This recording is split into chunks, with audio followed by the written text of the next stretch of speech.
Hello there, I'm Lloyd Evans. Welcome to The Bunker. In today's video, I'll be reviewing the November 2021 JW Broadcasting episode, which was hosted by governing body member David Splane. For those of you who are watching the full rebuttal from beginning to end, it might be fun to turn this into a drinking game. I realise not everyone does drink, but if you drink, if you partake of alcohol, let's make this a game.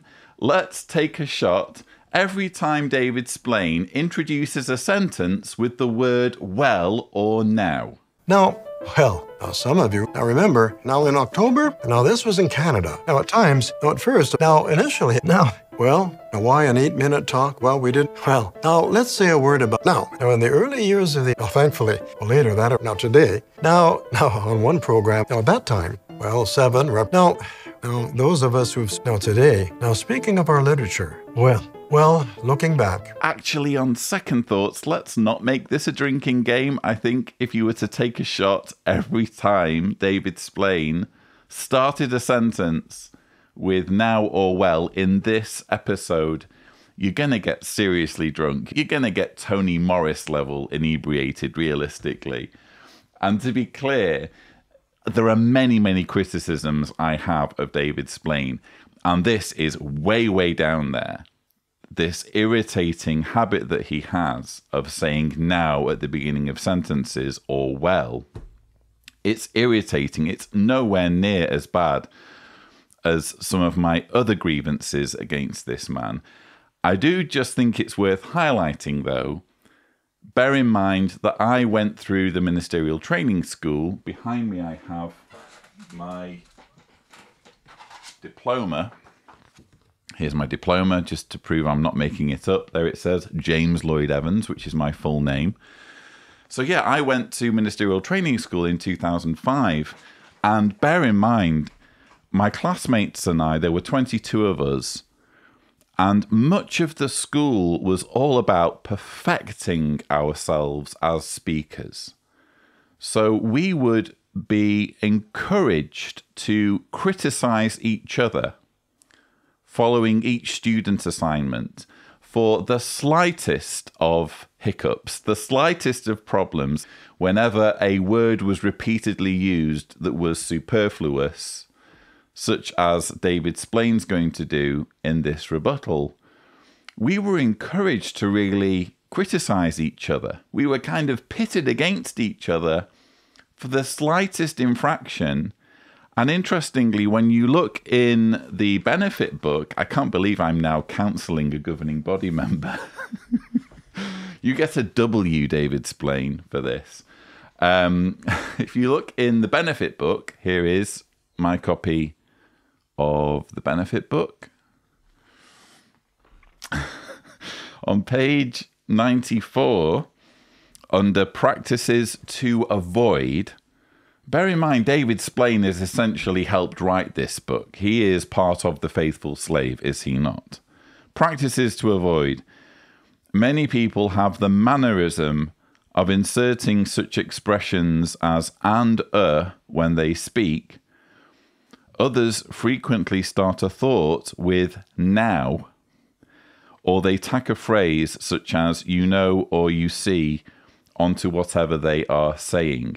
So this is a practice to avoid. And again, when I was in ministerial training school, we were really fastidious about this because we thought it mattered. We thought it mattered whether you followed all the rules and whether you were honing your skills as a speaker to avoid, anything that would detract from the message. And here I am in 2021, albeit no longer a Jehovah's Witness, and I'm watching one of the governing body who, again, has helped write this material, and he's just flagrantly disregarding it. Or it's a different rule, isn't it? It's a different standard, apparently, for governing body speakers. They don't have to apply the direction on speaking that they themselves have written. Anyway, rant over. We've got quite a bit of material to get through, so without further ado, let's roll the first clip. Welcome We're so happy you can join us for this month's program. I'm here with my good friend and co-host, Leon Weaver. There he is. Leon, welcome. David, I'm delighted to be here with you. Now, I'd like to tell you a little something about Leon. When I was invited into Bethel in 1990, I was assigned to the service department, and Leon was one of the overseers. Now, in the service department, at times we had to deal with some very difficult matters, and sometimes you needed advice. And I could always rely on Leon to help me out. I'd go into his office, he'd set aside whatever it was he was working on, he'd listen, and then he'd give his input. I really appreciated the experience I acquired in the service department, and Leon was certainly part of it. So this is one reason why I have love and respect for that brother. Now, Leon, what can we look forward to in this month's program? Actually, hold it a minute there, Leon. What an awkward introduction. What have we just seen? David Splane apparently trying to feign humility, I would argue, by giving an opening ramble about Leon Weaver. Actually, it's interesting what he's saying there about the service department. He says, Now, in the service department, at times we had to deal with some very difficult matters. And sometimes you needed advice. And I could always rely on Leon to help me out. The service department is the box of horrors at Watchtower. The service department is where all the skeletons are, where all of the truly evil stuff gets done. And I've made the point previously on this channel. What's interesting is when you look at all the governing body members, they've all had, prior to being appointed to the governing body, they've all had some experience working with or in the service department. It's almost like a proving ground, it seems. They only want to appoint people to the governing body who have seen the organization at its absolute worst. Because the service department is responsible for the cover-up of abuse, for making sure that policies are perpetuated and enforced that serve to put children at risk, that serve to bring children and predators into proximity with each other and make sure predators aren't held accountable to the authorities. So anyone who spends any amount of time in the service department will see all that. And David Splane there is talking about difficult matters. And sometimes you needed advice. Well, difficult matters is putting it mildly. We're talking about, quite frankly, criminal activity or activity that should be criminal. If it's, again, bringing children into proximity with predators who are off the radar, being kept off the radar of the authorities. But what a weird setup with David Splane sat at the desk and Leon Weaver in the distance, almost kind of below his throne. That's what it felt like. And I couldn't help but mentally compare this episode introduction with the introduction for the last time David Splane was on JW Broadcasting, which was September 2019. As you can see, I have a friend with me as co-host. We are friends, aren't we? Yes, we are, David. Oh, that's so good to hear. This is Herman Van Selm. He's a helper to the writing committee. I'm here with my good friend and co-host, Leon Weaver. There he is. Leon, welcome.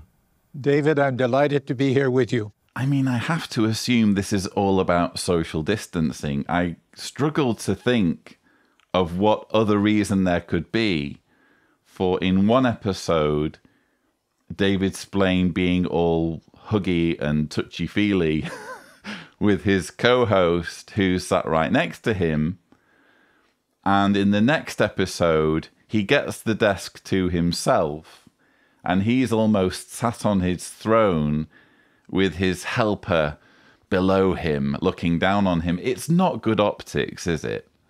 I get that it's probably to do with social distancing, but you wouldn't even have an issue with the optics on this if David Splane could, quite frankly, just host the frigging episode. I mean, what is his problem? He seemingly cannot get through an episode on his own, unlike other governing body members. And what's interesting is David Splane really seems to fancy himself as a speaker, as someone who presents well on camera. Well, if that's the case, why can't he lower himself?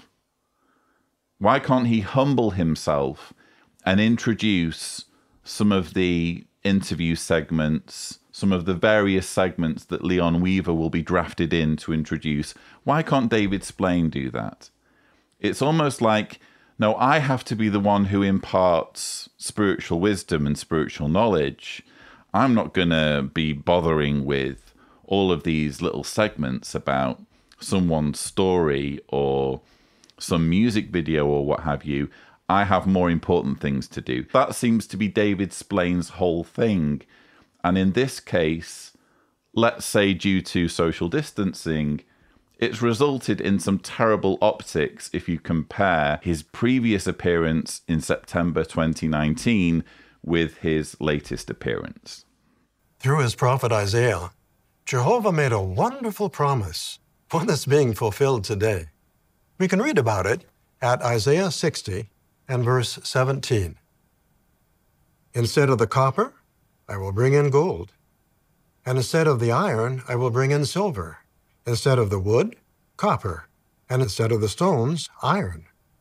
And I will appoint peace as your overseers and righteousness as your task assigners. Well, now this reference to overseers and task assigners, that sounds like organization, doesn't it?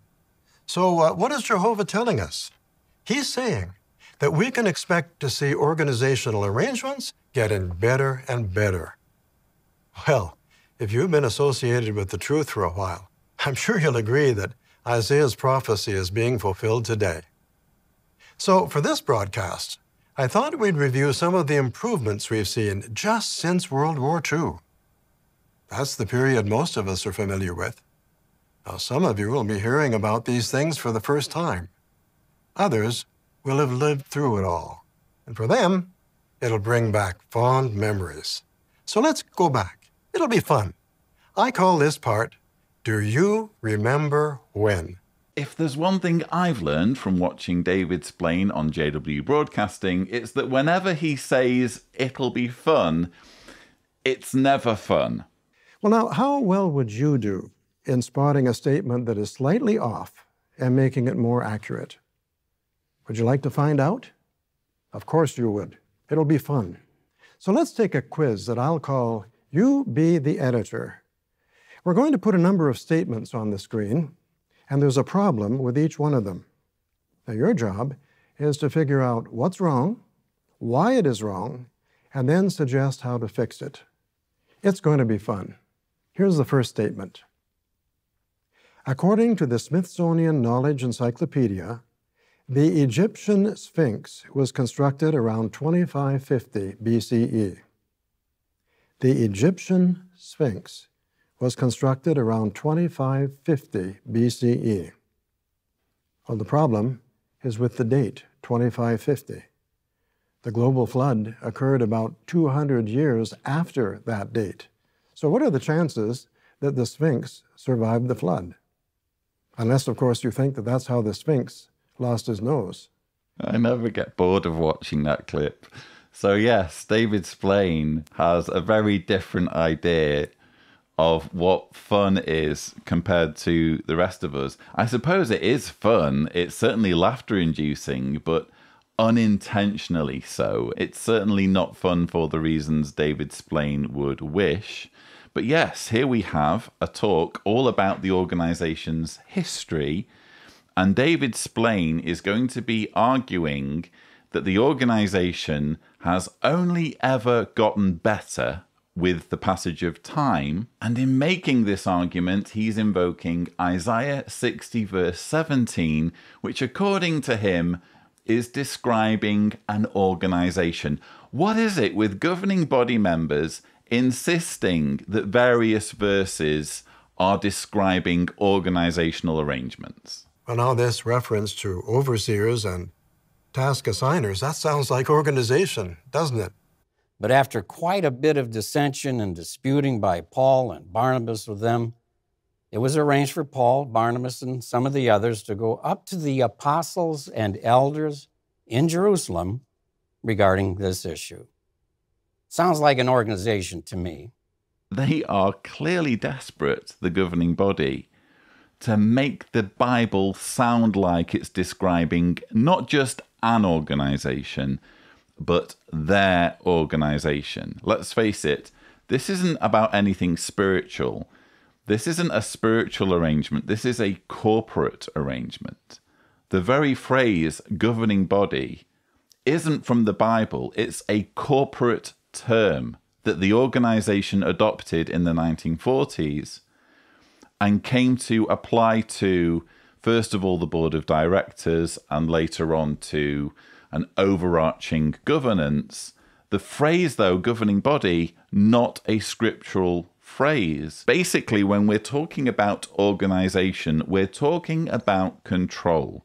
Tony Morris, David Splane, the rest of the governing body, they all want to have control. And the model that best describes their flavor of control is the corporate model, where you have overseers, where you have people in charge who give out tasks. And those tasks, those assignments have to be done in order for the organization to make progress. That's a corporate model. It has nothing to do with spirituality or someone's relationship with God. It has everything to do with furthering the needs of an organization.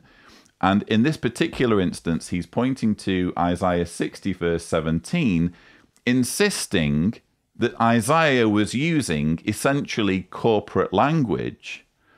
Let's go to Bible Hub and see how proper translations of the Bible render this same verse. New International Version, instead of bronze, I will bring you gold, and silver in place of iron. Instead of wood, I will bring you bronze, and iron in place of stones. I will make peace your governor, and well-being your ruler. So governor, ruler. New Living Translation, I will exchange your bronze for gold, your iron for silver, your wood for bronze, and your stones for iron. I will make peace your leader and righteousness your ruler. English Standard Version, skipping to the end, I will make your overseers peace and your taskmasters righteousness. So at least one translation is saying something along the lines of how Watchtower phrases things.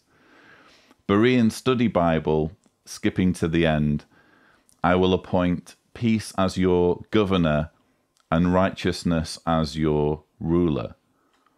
It seems that the consensus in proper translations is to use the phrase ruler or governor in this verse. You can understand, again, why the makers of the New World Translation, given the choice, would go for something a bit more corporate.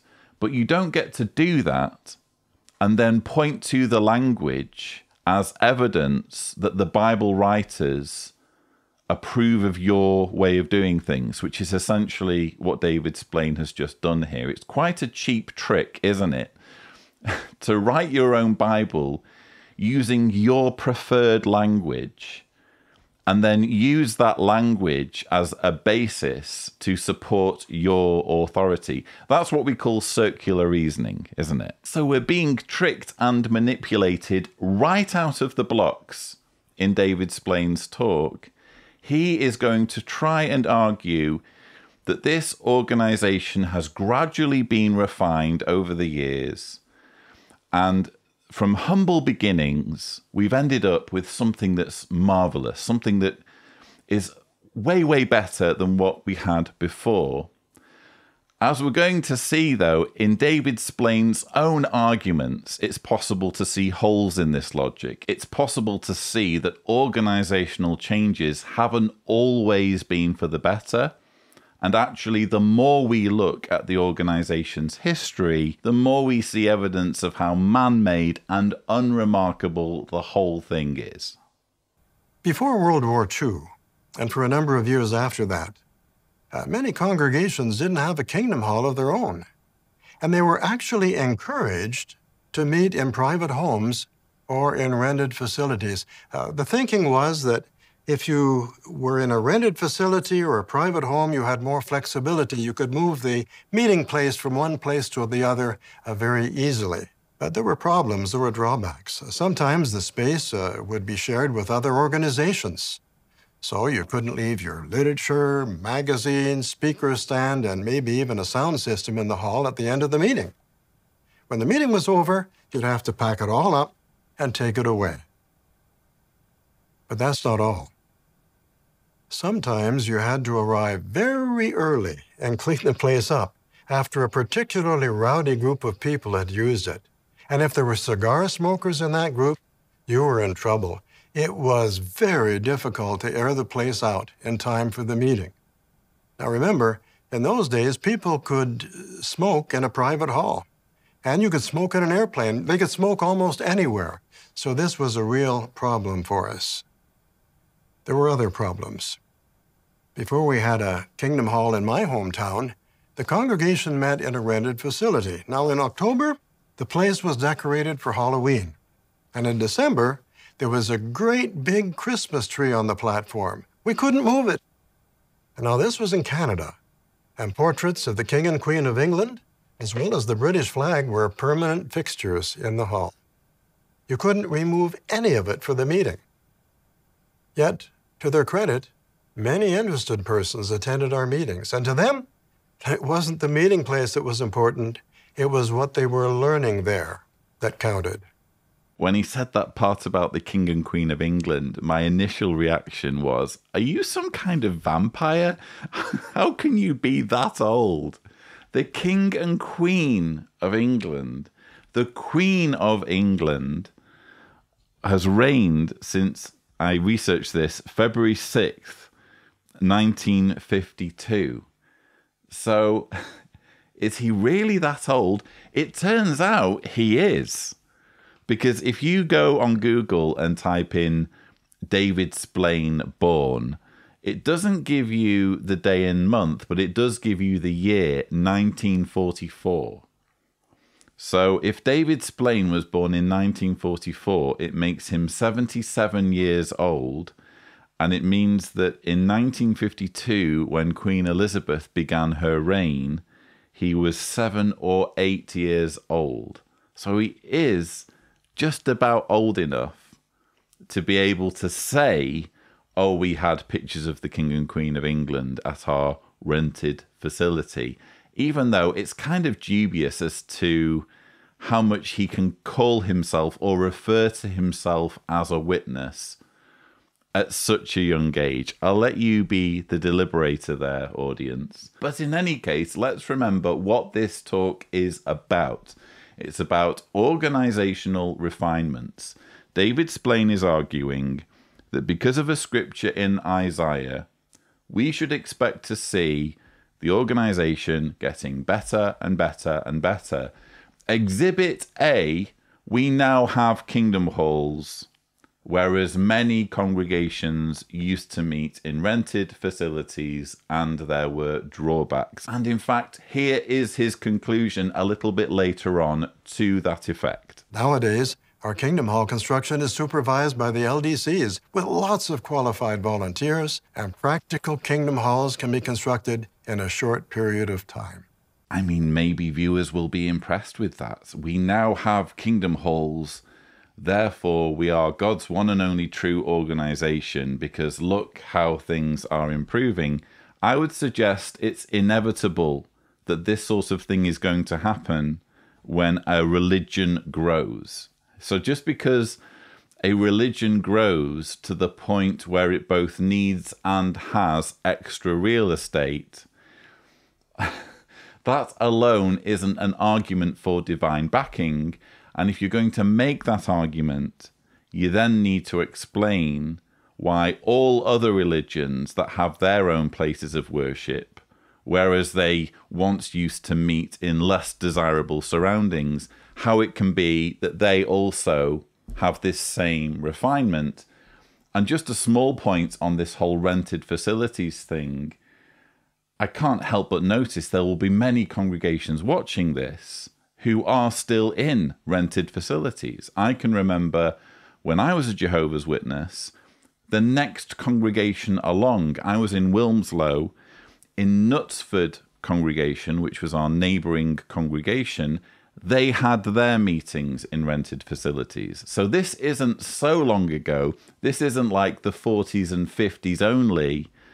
Right up into the relatively recent period, there were congregations, and quite frankly, probably still are a lot of congregations, meeting in rented facilities. I even checked the Shepherd book. The Shepherd book in chapter 21 has a section, just one paragraph, albeit, has a section on rented facilities and what congregations should do if they need to meet in a rented facility. And spoiler alert, it's let the LDC know. But they're making provision for this right up into the 21st century. So is it truly a refinement if there are still many congregations, apparently, that are in this situation? And on this whole thing about flags and Halloween and Christmas, I can remember going to my last convention in 2010 in Croatia. I'd just moved to Croatia. And I can remember finding it odd that we were going to this basketball arena in Zagreb for our convention, and they had a Croatian flag hanging on the wall, kind of higher up towards the ceiling, but nevertheless it was behind the platform. And it felt odd to me that we were meeting for this banquet of spiritual food, and there was the Croatian flag. Again, David Splane is talking about all of this as though it's the distant past. But if even I have a recollection, a recent recollection of more or less what he's talking about, I can only imagine how many witnesses will be watching this month's broadcast, scratching their heads thinking, well, I can't wait until our congregation gets that refinement. Until 1959, only brothers were enrolled in the school. For some years, during the first few minutes of the school, there was a roll call, and the names of all the brothers enrolled in the school were read out. Now, when your name was read out, you were to answer present. A few rebels would say here, but you were supposed to say present. Now, initially, according to the instructions, if anyone was deliberately and habitually absent over a period of time, he was dropped from the school. Later, that was discontinued. Now, the roll call arrangement got me into a bit of trouble. You see, in our congregation, when the roll was being called each week, I noticed that there were a few young brothers who were just a little bit older than I was who would answer present. So one night, after the school, I asked the school servant if I could have my name read out at the next meeting. He warmly commended me, and sure enough, I got my name read out the following week. Everyone congratulated me after the meeting. Couldn't understand why. I only said present. Problem was, I didn't know that when you got your name read out, you were agreeing to give a talk. I thought I was just signing up to have my name read out. Well, a couple of months later, on April the 8th, 1953, I delivered my first 8-minute talk on the theme, Proclaiming the World's Doom. Now, why an 8-minute talk? Well, we didn't have Bible readings yet, so when you were on the school, you were giving an 8-minute talk. Well, today, we make sure everyone understands what's involved in being a student in the midweek meeting. Do we now? Okay. Well, thank you, David. This was fascinating. What David has just given us is a fascinating window into not just his life. He seems very anxious to tell us all about his life and make this all about him. But he's also given us an interesting window into his character. And frankly, into his arrogance. And I will explain why. First of all, look at the title of this guy's first ever talk. David Splane, governing body member, gets up on the platform as a 9-year-old. Remember, he was apparently born in 1944. So in 1953, he would have been around 9 years old. He gets up on the platform as a 9-year-old in 1953 and gives a talk that literally has the word doom in the title. Well, a couple of months later, on April the 8th, 1953, I delivered my first 8-minute talk on the theme, Proclaiming the World's Doom. So this guy has been proclaiming doom for 68 years. Wow. I absolutely love that. And there's no irony or shame there, is there? I got up and my first talk was all about the good news and how to develop Christian values and how to show love for your fellow man. No, my first talk was about proclaiming doom. And as a bonus, we get to hear all about the circumstances surrounding his first proclamation of doom, his first talk. He tells us that he inadvertently got involved in the school because he wanted to hear his name read out. Problem was, I didn't know that when you got your name read out, you were agreeing to give a talk. I thought I was just signing up to have my name read out. I thought I was just signing up to have my name read out because I love having my name read out. 9-year-old David Splane, bless him. What a beautiful child he was. Maybe Tibor can overlay the picture. So there's 9-year-old David Splane. And even at that tender age, he loved to get a bit of prominence. He loved to hear his name being read out. He loved recognition. He loved prominence. Isn't it interesting how little has changed in 68 years? It was an omen of what was to come, because this guy still very much fancies himself and is besotted with his own prominence and with his own prestige and with putting himself out in front of others. And at 9 years old, he's proud of the fact that at 9 years old, he was standing on a platform lecturing adults about Christianity and about religion and about doom. And he's proud of that. But I'm not even warming up yet. Because what's most interesting about this whole story is the way he signs off on this particular refinement, this particular development. The whole reason, apparently, why he's embarked on this little cul-de-sac down memory lane is to make the point that things are done better now because Jehovah's Witnesses are better informed as to what's expected of them. Well, today, we make sure everyone understands what's involved in being a student in the midweek meeting.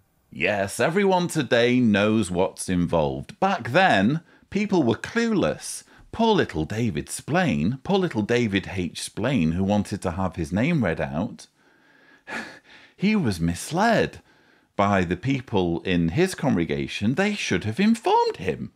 I'm David Splane.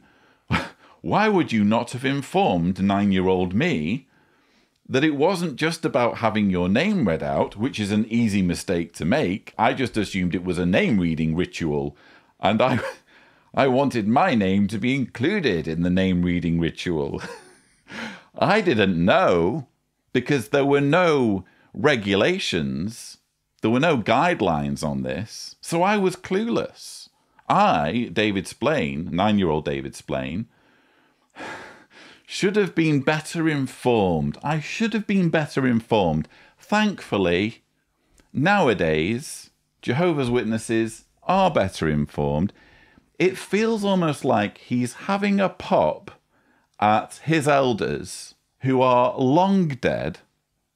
He's having a pop at either his elders or early leaders of the organization for not fully briefing him when he was 9 years old as to what was expected. There's just one small problem. Even in his story, he has alluded to the fact that there were instructions. Now, initially, according to the instructions, if anyone was deliberately and habitually absent over a period of time, he was dropped from the school. According to the instructions. So there were instructions. I wonder what these said. I wonder if they included any information that might have been helpful to little David, little 9-year-old David, who wanted to have his name read out. It turns out there were instructions. There was a massive book of them. And here they are. Theocratic Aid to Kingdom Publishers. This was published in 1945, and bear in mind we're talking about events in 1953. So this is almost certainly the book they would have been using. This is a forerunner, by the way, to the Theocratic Ministry School book. Can it show up on camera properly? There we go. So this is the book that I remember when I was on the Theocratic Ministry School. This was published in the 1970s, and it was the forerunner to the book I showed you earlier in this rebuttal, which is now the Benefit book. But all the way back when David Splane was giving his first talk about doom, this was the relevant guidance. And if we turn to page 12, allow me to read a pertinent paragraph, which maybe Tibor will show. Enrollment. Oh, any brother, young or old, in the company or unit who will show appreciation for the course by attending regularly and studying diligently the outlined material, and who will participate in the speaking assignments, may enroll. Roll will be called at the beginning of each study meeting that a record of attendance may be kept. Any who voluntarily and continually fail to attend will be dropped from the enrollment. Each one enrolled will be held responsible for presenting before the class the student talks that may be assigned. It seems to me like they were giving clear instructions. It seems to me like they were making sure everyone understands in what's involved in being a student in the midweek meeting. Well, today, we make sure everyone understands what's involved in being a student in the midweek meeting. That, for me, is a really telling clue into this guy's character, this guy's personality. It's already no surprise to me that David Splane wanted to hear his name read out when he was little. That's no surprise at all. I find it funny that his first talk was about doom. But that little dig at the end there, oh, if I'd have been in charge of this organisation back then, I would have made sure everyone had the proper instructions, because 9-year-old David Splane would not have made that mistake if it had been properly explained to him. That seems to be his attitude. And again, he's having a dig at people who are now dead and who can't answer back. There's just one problem. The literature remains, and we can see what the guidelines were back then. And there was guidance on it. He just ignored it or hadn't bothered to read what he was getting enrolled in, which speaks volumes about him, but isn't really a criticism of the organisation back then, or isn't really an example of how the organisation has since been refined.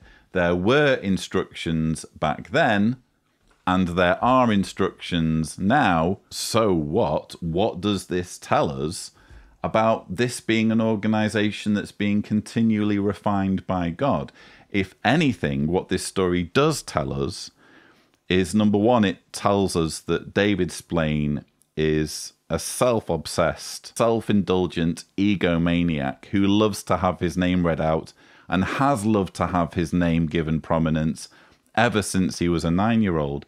And second of all, it's given us a window into his arrogance. He is criticizing people who are dead, who cannot speak for themselves, and he is shaming them for not giving him the information he needed as a 9-year-old, even though the information was plainly available to him. In 1950, we received the New World Translation of the Christian Greek Scriptures in English, and we were encouraged to bring it to the meetings. So for the Hebrew Scriptures, you'd have the American Standard Version or the King James Version, mostly the American Standard Version because it had Jehovah's name. So you'd have 2 Bibles to bring to the meeting. There's the one for the Hebrew Scriptures and then the New World Translation for the Greek Scriptures. 2 Bibles. It wasn't too bad.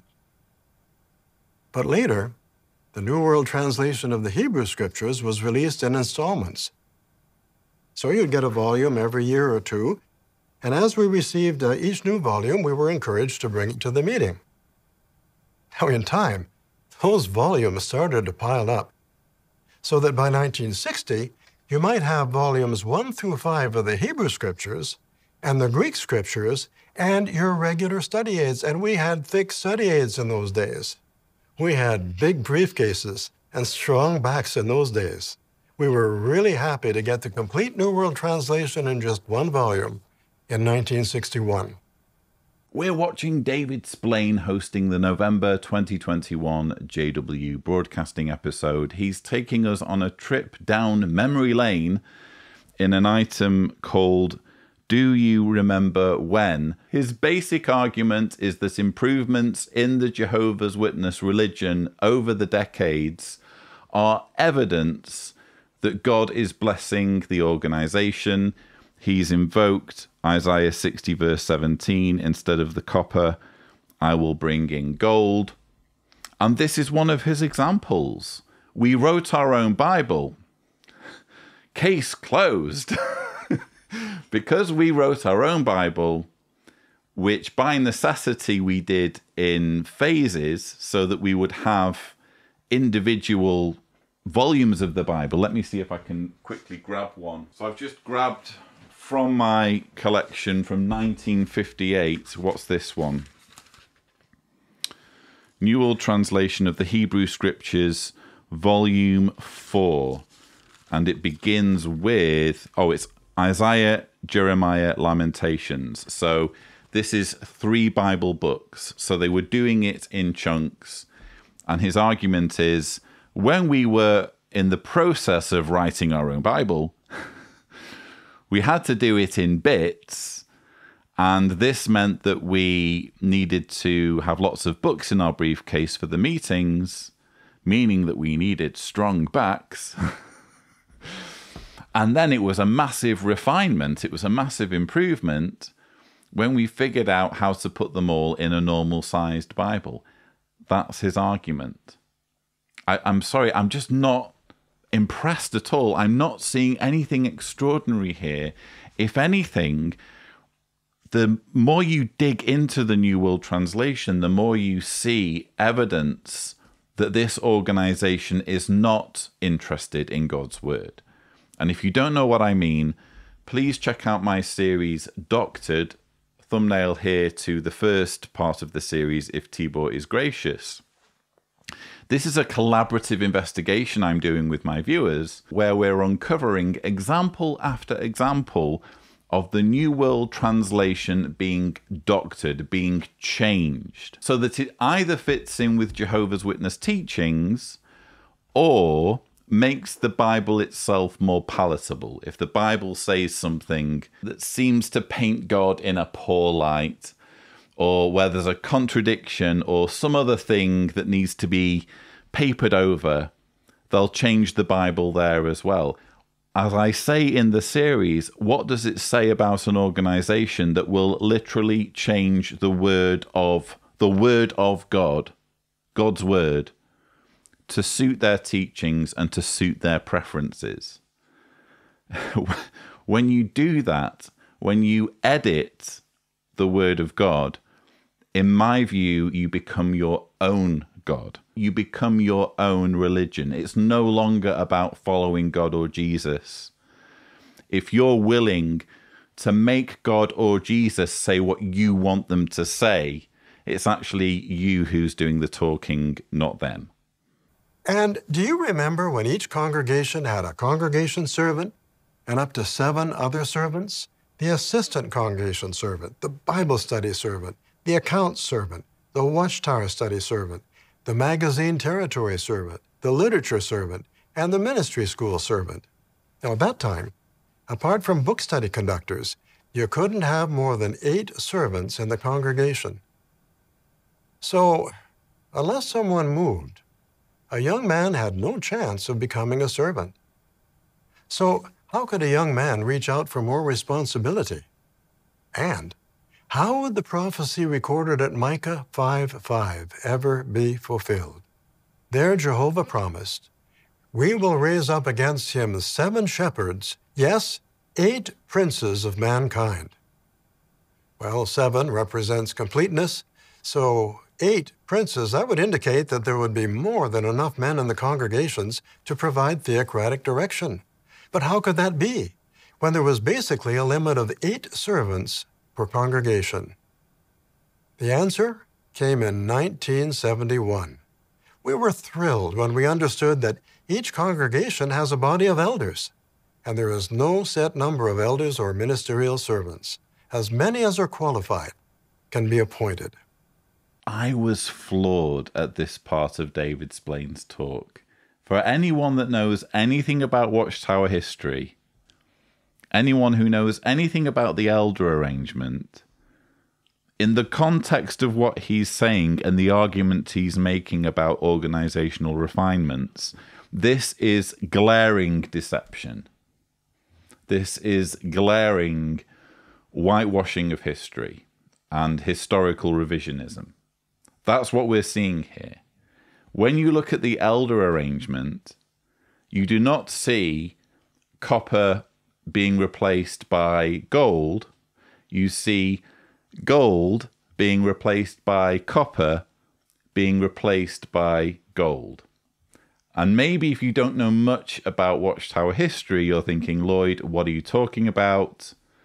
He's saying here that they didn't have elders and that there was a cap on who could be a servant, and they realized that they'd made a mistake and they brought in the elder arrangement in 1971. If you haven't done so already, please just read this book, Crisis of Conscience, by, let me see here, does it show up? Yes, it does. The late Raymond Franz. And what you learn, one of the many bombshells that Raymond Franz discusses in this book, is how this particular arrangement of elders came to be. And he makes it very clear that the organization did once have elders, but they got rid of them in the Rutherford era. And ironically, it was Raymond Franz and his research for the book Aid to Bible Understanding on the subject of older men.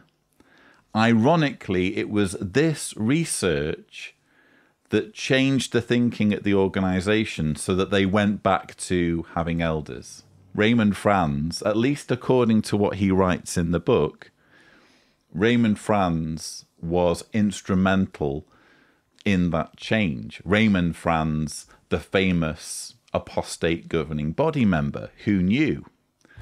But I just can't help but look at David Splane and see a real snake, a real lying charlatan. This from someone who was pointing the finger at apostates in the 2021 convention for telling lies and for having poisonous words. Well, what we've just heard flies in the face of historical fact. I do have documents to show you. The first one I'll start with is this book, What Pastor Russell Said. I was thinking, what's the best way? Does that show up properly? what's the best way to demonstrate Pastor Russell or Charles Taze Russell's approach towards elders? Well, the great thing about this book, it's not a Watchtower book, by the way. This is a Bible student publication, but it dates to not long after Charles Taze Russell died, when there was friction, shall we say, between the organization and followers of Russell. Anyway, if you look at page 236, this is a faithful list of his answers to various questions. So someone has recorded word for word at each of his lectures what he said when asked on certain subjects, and the whole thing is arranged into alphabetical order. And on page 236, there is a heading, Election, Number of Elders to be Elected. I'm not going to read everything, but I am going to read the pertinent parts. Question 1910, that's when the question was asked. As a class, we were trying to elect according to the 6th volume of Millennial Dawn, but we could not all understand it alike. It seemed in one place that all who were suitable for elders should be elected, and then in another place that it was to elect elders according to the size of the ecclesia, and we got up a disagreement and wrote to you on the subject, and you did not seem to understand why the trouble came up. That was the trouble, that some understood that, say there was a half dozen who were equally suitable for elders, we might elect all, and that if the class only numbered a dozen or two, we should only elect according to the class we had. For instance, if we had 10, we could elect 1. If we had 25, we might elect 2, and so on. Bear in mind, David Splane's point is twofold. Number one, in 1971, we had new light, there was an organizational refinement, and we realized we needed elders. Well, here it's talking about elders. And number two, there used to be a cap on how many servants, pre-elder arrangement, how many servants you could have in a congregation, that cap being 8. And here the question is being asked, you know how we have elders? Well, what percentage of a class or congregation can be an elder is essentially the question that's being asked of Charles Taze Russell. And here's his answer in part. Answer, how about this matter of electing elders? Should all of those who have qualifications for an elder be elected, or only, say, about 10% of the number? Say if the class numbered 50, 10% would be 5, and if there were 100, 10% would be 10. My answer would be this. To my understanding, all of those who manifest the qualifications for an elder would properly be elected elders. So that if in a class of 6 they were all equally qualified to serve as elders, I would elect the whole 6. And then as they would take turns in service, it would give an opportunity also to go out and hold meetings elsewhere. God bless them. The more elders there are, the better. But I think it is quite doubtful if out of a class of 6, they would find 6 that were well suited to be the elders. But if there were 6, and all of them had qualifications for service, I would be willing for all to serve. In the Charles Taze Russell era, they had elders, and there was no cap. And David Splane is jumping up and down about the elder arrangement being brought in 1971, and a cap of 8 being lifted. What we have is a flip-flop. Again, it's not copper to gold. It's gold if you think of the elder arrangement as gold, and I'm sure many won't. But if you think of the elder arrangement as being gold, it's gold, copper, gold. And that's not what it says in Isaiah. It's not evidence of God's blessing. In fact, you might be interested to learn more about what this transition looked like when they went from the arrangement under Charles Taze Russell to not having elders. It all had to do, and I write about this in my book, The Reluctant Apostate, it was all down to Joseph Rutherford, the same guy who got rid of all the beards. It was all down to Judge Rutherford. He hated, or he came to hate, the elders. And he thought they were, quote, parasites and despicable in the eyes of the Lord. He called them all the names under the sun. And as far as I can tell, it's because they were a threat to his total control. If you had elders in every congregation and you were the narcissistic leader of a relatively small organization, and the elders weren't doing everything you wanted them to do, you're going to portray them negatively, you're going to name call, you're going to use every trick in the book to completely pull the rug out from underneath those elders and remove them and their authority. And that's exactly what Joseph Rutherford did. And you can actually read the Watchtower articles where this happened in, well, you can't read them if you're a Jehovah's Witness, can you? At least not on jw.org. But if you can do the digging, I recommend reading the August 15th and September 1st, 1938 Watchtowers. The lead article on both of those magazines are all about organization. This is how we want to organize ourselves. And they use the opportunity to dispense with the elder arrangement. And it's fascinating when you look at some of the language they're using and some of the reasoning they're using. In fact, if Tibor is gracious, we will do another barrage of quotes. And I know this is challenging for him, but Tibor is gracious after all.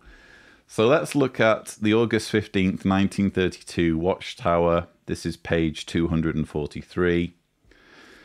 Heretofore, we have proceeded upon the theory that the term elders in the church means an official position to which men are elected or appointed, and therefore, in order for one to be an elder, he must first be elected to an office which is designated that of elder.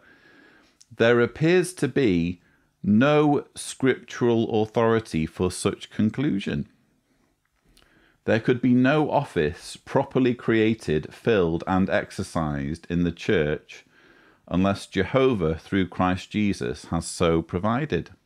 No scriptural authority for the role of elder. Pages 246, 247. The office of elder to be filled by appointment or vote does not scripturally exist. I'll just pause there. You'll notice it says filled by appointment or vote, because when the organization is talking about this change, the way they describe it in the Proclaimer's book is, oh, we got rid of elected elders. So that sows a little bit of confusion in the minds of Jehovah's Witnesses. And the way it was always put across to me was, oh, well, you shouldn't have elections in a congregation. That's very worldly. These elders, they were being elected. And we realized this was a worldly practice. So we ended the arrangement. We got rid of elected elders. No, you got rid of elders. Make no mistake, elders are always elected, either by an entire congregation, which used to be the case, or by the existing elders along with the circuit overseer, which is the case now. Someone does the electing. You can call it an appointment if you like, an appointment by the Holy Spirit. But I'm sorry, as someone who's served as an elder, no such thing happens. There's no light that shines down out of the sky. There's no flame of fire that appears over someone's head. Nothing of the kind. It's a boys' club. And elders are always elected. At the moment, again, by fellow elders, by pre-existing elders, incumbent elders, along with the circuit overseer. and the branch makes it all official. And what's interesting in this particular quote, if we'll just revisit it, it starts off by saying, the office of elder to be filled by appointment or vote. Doesn't matter whether it's an appointment or a vote, does not scripturally exist. But all who became members of the body of Christ must in fact become elders according to the scriptural meaning of that term. We all get to be elders, or at least all Jehovah's Witnesses get to be elders. Apparently, this is spiritual food, folks. You know, that's the way I look at it. The faithful slave was appointed in 1919, and this is, what, nearly 2 decades later. This is nearly 2 decades in.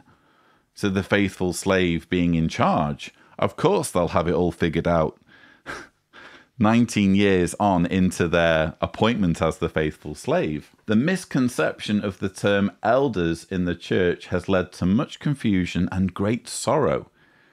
And if the office of elder had been created by the Lord, and then that office filled by the Lord, such confusion and sorrow would not have resulted. Next quote seems to be emphatically saying that Jesus is against it and the scriptures are against it, and anyone can be an elder. That's what we're reading.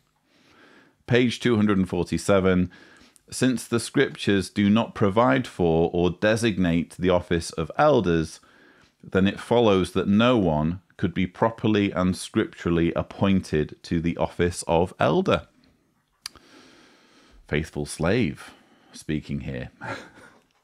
Page 249. It is well known that the greater amount of trouble that has arisen in the congregations of the Lord's professed people can be laid to the ones holding the position therein known as elders. Rutherford really hated elders, and he is here blaming elders for pretty much anything that's gone wrong in congregations up to that point. Same page a bit further down.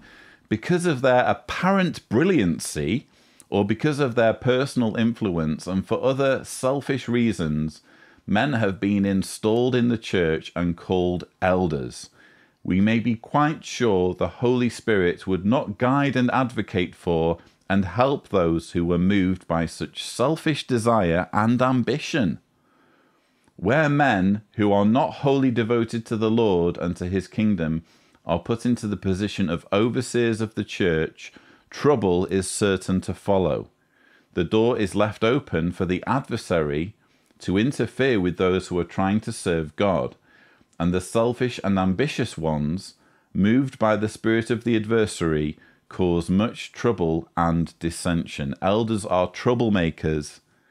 They're being used by Satan, and they're selfish and ambitious. September 1st, 1932, Watchtower, page 261. Who now are truly elders in the organization of Jehovah? The scriptural answer is all the faithful ones who are made members of Jehovah's capital organization, including the remnant now on the earth, who continue faithful forever. All such are truly elders, not by reason of having received someone's vote, but because they have advanced and been brought to maturity by being faithful unto God and to his kingdom. Again, everyone can apparently be an elder. Page 262, companies of the Lord's people are now propounding the question, shall we continue to elect men to the office of elder in the congregation or company? The scriptural answer to that question is emphatically no, for the reason that the office of elder does not scripturally exist and no one can be made an elder by the vote of men. Again, this was not about elections. This was not about elections being a worldly thing. And yeah, we can have elders, it just needed to be done differently. No, they were emphatically against the entire concept of elders, whether voted for or otherwise. Page 263, it is entirely scriptural and proper, therefore, that the society appoint some brethren in the organization to visit these companies and to help in the organization, and which are designated regional service directors. It is the privilege and duty of each of these companies to have a local service director. As Paul and Timothy and Titus acted with others of the congregation in appointing or selecting servants, so it is entirely scriptural and proper that each local company should name or nominate certain ones possessing the qualifications to be service director. From among those named, the society headquarters should designate one to be service director, and in this manner both the society headquarters and the local company act in harmony to accomplish the purpose desired. They are joined together in one body. In this way the work has been organized for service for several years past, and the Lord has blessed it by showing his approval. So they had this arrangement which was a regression from having elders to having a local service director. And they were using exactly the same language that they use today to justify it. Oh, well, we're seeing evidence of God's blessing already, so that means that we're doing the right thing. They were literally using the same sort of language back then to manipulate people, to effectively say, nothing to see here, folks. Everything here is totally legit. It's totally not about Rutherford wanting to consolidate his power and have direct power and direct control over all the congregations or companies. Page 264. Who is eligible to perform the duties of such office or service in the company? Only those who are of the temple class, and who therefore are in full harmony with the service, and who are doing what they reasonably can to have a part in that service. This excludes from the eligible class all of those who oppose or who fail or refuse to actively have a part in the service. It is written, "And in his temple doth everyone speak of his glory." Only those in unity should act in the organization to carry forward the work. Heretofore, the companies have elected to the office of elder men who have failed, refused, or opposed the witness work, and trouble and discord have resulted. Let the scriptural way be followed, and all such troublemakers will be excluded. So this was their attitude. This was Rutherford's attitude of elders. They're lazy. They're not supporting the service. They're not supporting the preaching work. They're just troublemakers. We need to get rid of them. And actually, wouldn't it be more convenient if the organization had direct control through a service director? This was apparently gold, viewers. This was apparently copper being replaced by gold. And final quote I wanted to share, page 265. The Watchtower suggests that all companies of Jehovah's Witnesses throughout the earth adopt a resolution similar to the following and proceed according thereto. This company of Jehovah's Witnesses at insert place see that Christ Jesus, the head of Jehovah's capital organization, is at the temple of God, and that the faithful remnant of God on the earth are Jehovah's Witnesses, and are all taught of God, and are all commissioned preachers to give testimony to the name and purpose of Jehovah, that all the world may know Jehovah is God, and know of and concerning his king and kingdom. Therefore be it resolved that there is no scriptural authority for the existence of the elective office of elders in the church, and that henceforth we will not elect any person to the office of elder, that all of the anointed of God are elders, as that term is defined by the scriptures, and all are servants of the Most High. I'm not going to read the whole resolution, but they made companies or congregations say this resolution at the end of their Watchtower study. It was the final death knell of the elder arrangement back in 1938. Then in 1971, decades later, Raymond Franz does some research for the Aid to Bible Understanding book and realizes actually Rutherford was wrong. Actually, elders are a scriptural role in the church, in the congregation, so we should bring them back. And it was due to Raymond Franz, at least according to his testimony, that they had this new light that David Splane is now referring to. But how disingenuous of him to leave out all of that stuff about Rutherford and how things used to be. He knows that this is a flip-flop. And he knows that flip-flops don't fit with his argument. So rather than educating his audience, rather than genuinely giving them meaningful and contextualized information, what he's doing is playing on their ignorance. He's counting on the fact that most Jehovah's Witnesses do not know their history because it's being withheld from them. Because he's not letting them read their publications on the jw.org website, he's capitalizing on this and using it to lie and mislead about the origins of the elder arrangement, even though he knows full well that when you actually examine the elder arrangement and how it came to be, how it went from elders under Charles Taze Russell to no elders under Rutherford, to back to elders again in the Nathan Knorr era, he knows this is a quintessential example of a flip-flop.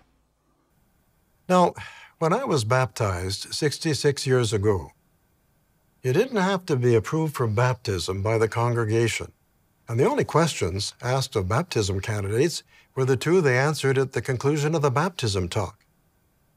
That led to a few strange situations. On a few occasions, much to the surprise of the servants, someone would rush up to the front of the hall at the end of the baptism talk, answer the two questions, and get baptized. Something more was needed. Assurance that the individual really knew what he was doing, and especially that he was living in harmony with scriptural principles. So, in 1967, questions were provided so that the responsible brothers could be assured that each candidate was truly qualified for baptism. Those questions have been refined over the years, and today we go over some 60 questions with baptism candidates. The copper has turned to gold. If you say so, David, this is supposed to be an improvement, the baptism questions. Evidence of copper turning to gold, evidence of further refinements in the organization. And just to contextualize David Splane's comments, let's just watch a clip of how this entire JW Broadcasting episode is summarized at the end by David's co-host, Leon Weaver. In our program, we look back at theocratic history, not to be nostalgic, but to remind us that Jehovah continually improves his organization just as he promised. So let's be absolutely clear, that's what this is about. This isn't about nostalgia. This isn't just an opportunity for David Splane to take us on a trip down memory lane and impress us all with how aged he is and how long he's been around and how much he can remember, although I'm sure there's an element of that. The main reason why we're looking back on Jehovah's Witness history in this JW Broadcasting episode is to make the argument that there has only ever been improvement. As I've already shown you, that's clearly not the case in some areas. For example, the elder arrangement, where you have a flip-flop. Now we're talking about baptism questions. To be honest, you can kind of understand the utility of having baptism questions. It makes sense that people should know what they're getting into. They should know what they're getting involved in. This scenario that David Splane put forth of people rushing to the front of an assembly hall answering the two questions where they agree to submit to the organization, essentially. Just answering those two questions and getting baptized, job done, no questions asked. That seems a little bit silly. You can understand why it would be good on both sides, for both parties to be on the same understanding, to be on the same page when it comes to what new converts are getting themselves into. Is it really a refinement, though? Is it something that we can really point to and say, yes, unquestionably, it's only positives when we look at the baptism questions? I would argue no, and in fact, this has prompted me to dig out my organized book. There you have the 2015 Organized to Do Jehovah's Will publication. And I thought I'd look at some of these questions that witnesses are now asked to ponder. So what happens is an elder will come, or a series of elders will come and meet with the baptism candidate and ask them all these questions. They ask a question, and then there is either a scripture or a series of scriptures that they have to look to for their answer, kind of steering them in the direction of what their answer should be, kind of like what the new Enjoy Life Forever book does, or attempts to do.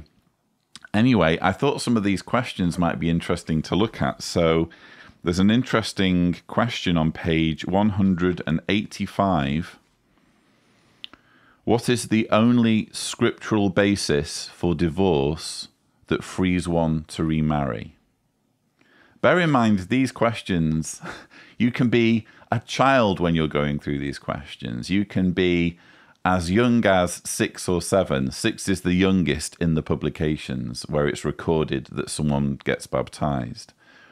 So you could be 6, 7, 8 years old, and you're being asked to talk about divorce, separation, sexual immorality, all of those things with an elder. So what is the only scriptural basis for divorce?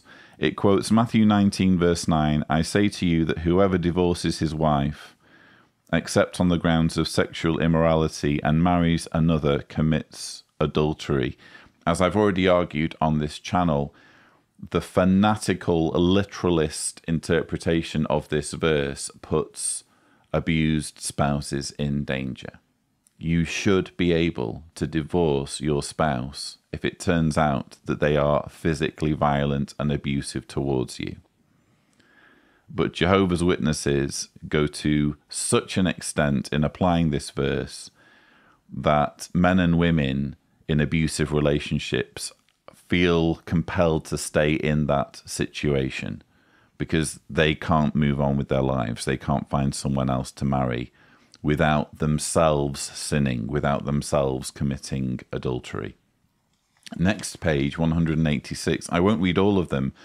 These are just some questions that are apparently a refinement. This is copper being replaced with gold, let's remember. Look at question 6 on page 186. How does Jehovah view A, the unlawful shedding of human blood, B, abortion, C, suicide? And the 3 verses, as for the ... murderers ... comma, their portion will be in the lake that burns with fire and sulfur. This means the second death. And then some other verses dealing with if men should struggle with each other and look, all the souls to me they belong. So they're very strongly hinting towards suicide being murder, which is a very irresponsible position to be taking on suicide and mental health. This apparently, again, is a refinement. On the next page, you have the question, why should Christians abstain from blood? And what does it mean to do so?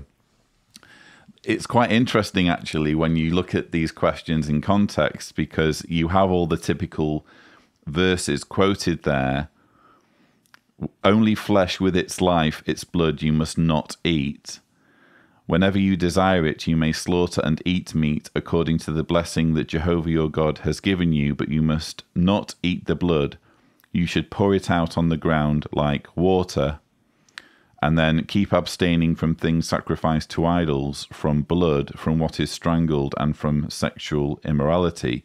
So it's quite clearly, those verses are quite clearly talking about abstaining from eating blood, which is completely different to the medical use of blood. Blood performs a completely different role, or it performs a role in the body when used medically, as opposed to when it's ingested and enters your digestive system. But what's interesting is when you flip to the very next page, they seem to be completely incapable of seeing the irony here. Question 10, why are Christians not under the Mosaic law and its requirements regarding sacrifices and the Sabbath? And the verses it quotes, Christ is the end of the law so that everyone exercising faith may have righteousness. That's Romans 10 verse 4. And do not let anyone judge you about what you eat and drink, or about the observance of a festival, or of the new moon, or of a Sabbath. Those things are a shadow of the things to come, but the reality belongs to the Christ. Don't let's be bothered too much about what we eat or drink, about what we take into our bodies. And that's the very next question from the one about blood transfusions. Amazing. Page 188, staying on page 188, there is a question there, question 12. How should Christians view the shortcomings of fellow believers? Continue putting up with one another and forgiving one another freely, even if anyone has a cause for complaint against another. Just as Jehovah freely forgave you, you must also do the same. And above all things, have intense love for one another, because love covers a multitude of sins. You might be thinking, especially if you're one of Jehovah's Witnesses, well, what's the problem here? Well, as I've repeatedly argued, love doesn't cover every sin. There are some sins where you're quite within your rights to not forgive and forget, to not pretend that everything's fine. You know, in the context of abuse in particular, and sexual abuse, to tell abuse survivors that they have to not just forgive their abuser, but have intense love for one another. That's a very irresponsible, is putting it mildly, isn't it? It's a very, very damaging idea or position to take and insist upon. And page 190, you have there an interesting one on drunkenness. What is the Christian view of heavy drinking, even if it is not to the point of drunkenness? Nudge, nudge, wink, wink, Tony Morris. If Tibor is gracious, a Bottlegate thumbnail will appear for those who haven't seen it. Do not be among those who drink too much wine. Ministerial servants should likewise be serious, not indulging in a lot of wine. I think you might want to ponder on those verses, Tony Morris, if you happen to be watching, and just think about whether it might be time to turn in your badge as a governing body member and indeed as an elder. Moving on to page 193. What action does the congregation take when a person in its midst proves to be an unrepentant violator of God's commandments? And then it cites 1 Corinthians 5, verse 9 to 13, which doesn't apply in the family. It's not a verse that you can look at and say, yes, this is totally talking about parents and their children and children and their parents and brothers and sisters and what have you. There's nothing in there that makes it clear that shunning should apply even in the family arrangement. But that's how Jehovah's Witnesses go above and beyond when it comes to using shunning as a weapon. page 197. How does the Bible portray birthday celebrations? ? And then second question, how does this affect your view of birthday celebrations? And then it gives the verse in Matthew 14 about Herod's birthday, at which John the Baptist was beheaded. And that's the logic.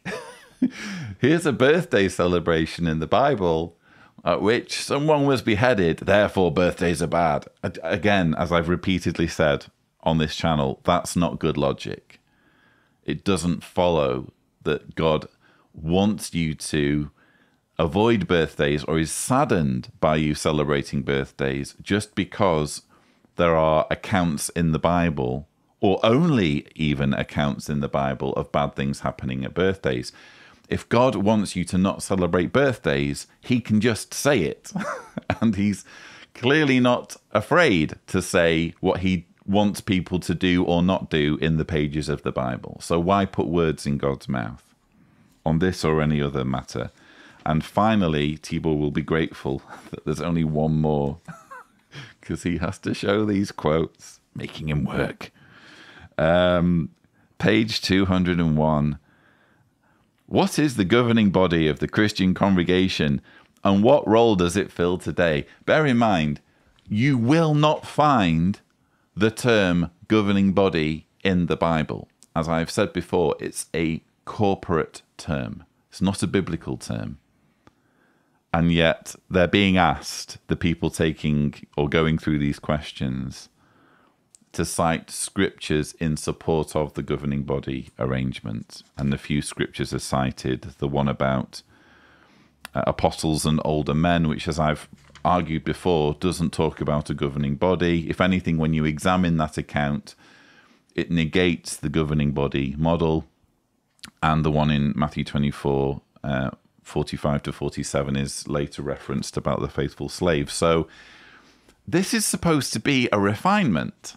These questions are supposed to be proof that copper has been replaced with gold or silver. Again, you can sort of say, yes, it's a good thing that people know what they're getting into, but on the evidence of these questions, what are they getting into?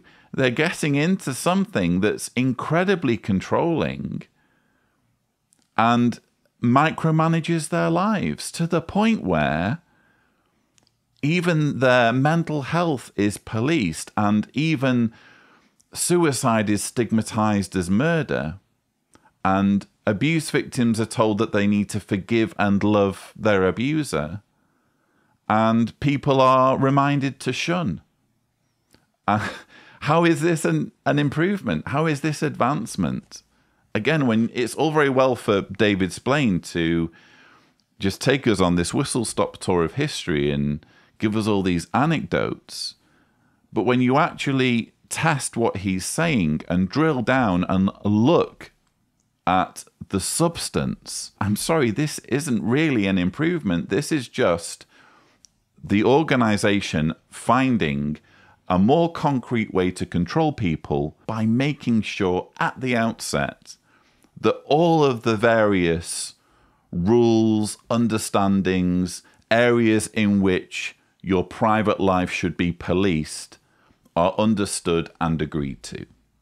Now, those of us who've served in foreign language congregations will also remember when a new publication in English might not be available in another language for several years.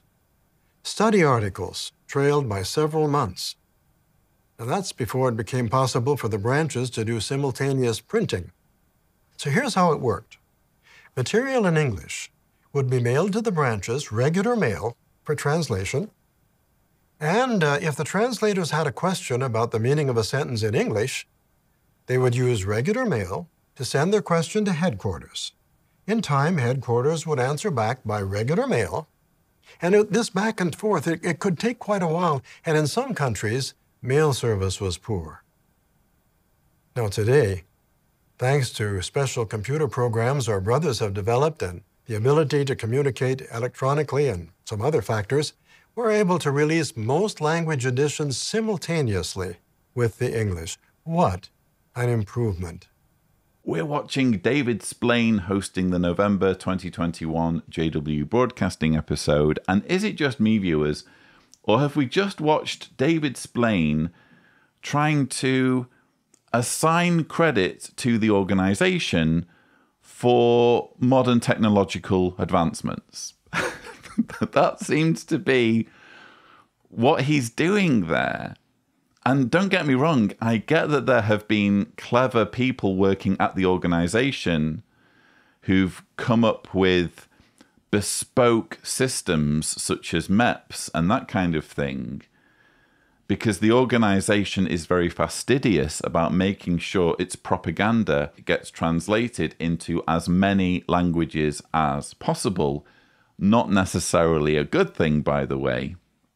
But I get that there have been individuals using their own ingenuity to craft bespoke solutions that the organization can use. That's all well and good. But ultimately, what has made it easier for translators and the branch to communicate with each other? What has made it easier for publications to be made available in multiple languages simultaneously? It's modern technology. It's computers and the internet. So in the context of David Splane talking about the verse in Isaiah and copper being replaced by silver and gold, if he's crediting the organization for this, should he not also be crediting individuals like Alan Turing or Tim Berners-Lee? Alan Turing, arguably the inventor of the computer, or if not the inventor, one of the inventors of the computer. Tim Berners-Lee, the inventor of the World Wide Web. Without their discoveries, without their intelligence and ingenuity, and dare I say it, education, bearing in mind this is an organization that crusades against higher education, but without the ingenuity of these worldly people, would the organization be able to do what it's doing here? Would the organization be able to communicate instantaneously and avoid regular mail when it comes to discussing how to translate various things? I would argue no. So I think it's very disingenuous of David Splane to effectively try to take credit for something that is the product of the ingenuity of worldly inventors and scientists. And that's before we even consider whether the translations themselves are really staying faithful to the English original. I have found personally examples of where there is a deviation, of where a translation team, say in Croatia, has omitted an entire sentence from a Watchtower article. What do we say about that in the context of improvements, in the context of God blessing the organization? If we're going to be completely honest, do we not need to avoid cherry picking and account for the negatives, account for the times when things have gone wrong, when there's been some evidence of human error or humans taking it upon themselves to do things differently, so that one language ends up saying something slightly different to the English original? So I'm not sure that this is an area for David Splane to be gloating about, but he is scrambling to come up with proof that this is God's organization, and God's organization has constantly and continually been improving. I'm sorry, so far, I'm not persuaded. Well, looking back, we can see that the arrangements back then served a purpose. They were like fine copper. We do not look down on them. Rather, we take the view expressed at Zechariah 4, verse 10. Who has despised the day of small beginnings? Now, as those taking the lead saw a better way of doing things, they didn't hesitate to make adjustments. That's very faith-strengthening. And the best is yet to come. As I mentioned in the beginning, this may be the first time that some of you have heard about these things. Why not ask someone who's been in the truth for many years what it was like when he was new in the truth?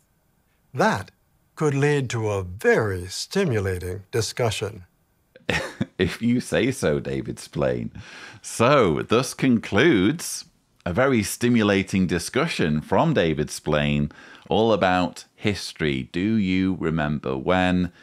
David Splane has been arguing, in my view, unsuccessfully, that progress within the organization, that advancements, including things as simple as the use of modern technology in translation, is evidence of God's backing, is evidence that the verse in Isaiah about copper being replaced by silver and gold is being fulfilled before the eyes of Jehovah's Witnesses. Again, I'm not convinced, but I just have to drag us back to that verse that David Splane showed us, Zechariah 4 verse 10. Who has despised the day of small beginnings? You have, David Splane.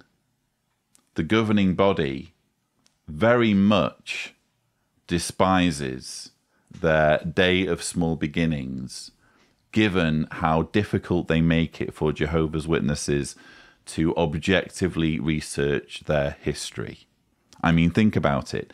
If you're so proud, David Splane, about the day of small beginnings, about your organization's history, then instead of giving us this whitewashed version of it, this rose-tinted, anecdote-strewn version based on your recollection, why don't you let Jehovah's Witnesses research their history for themselves by making the publications, the older publications, available on jw.org?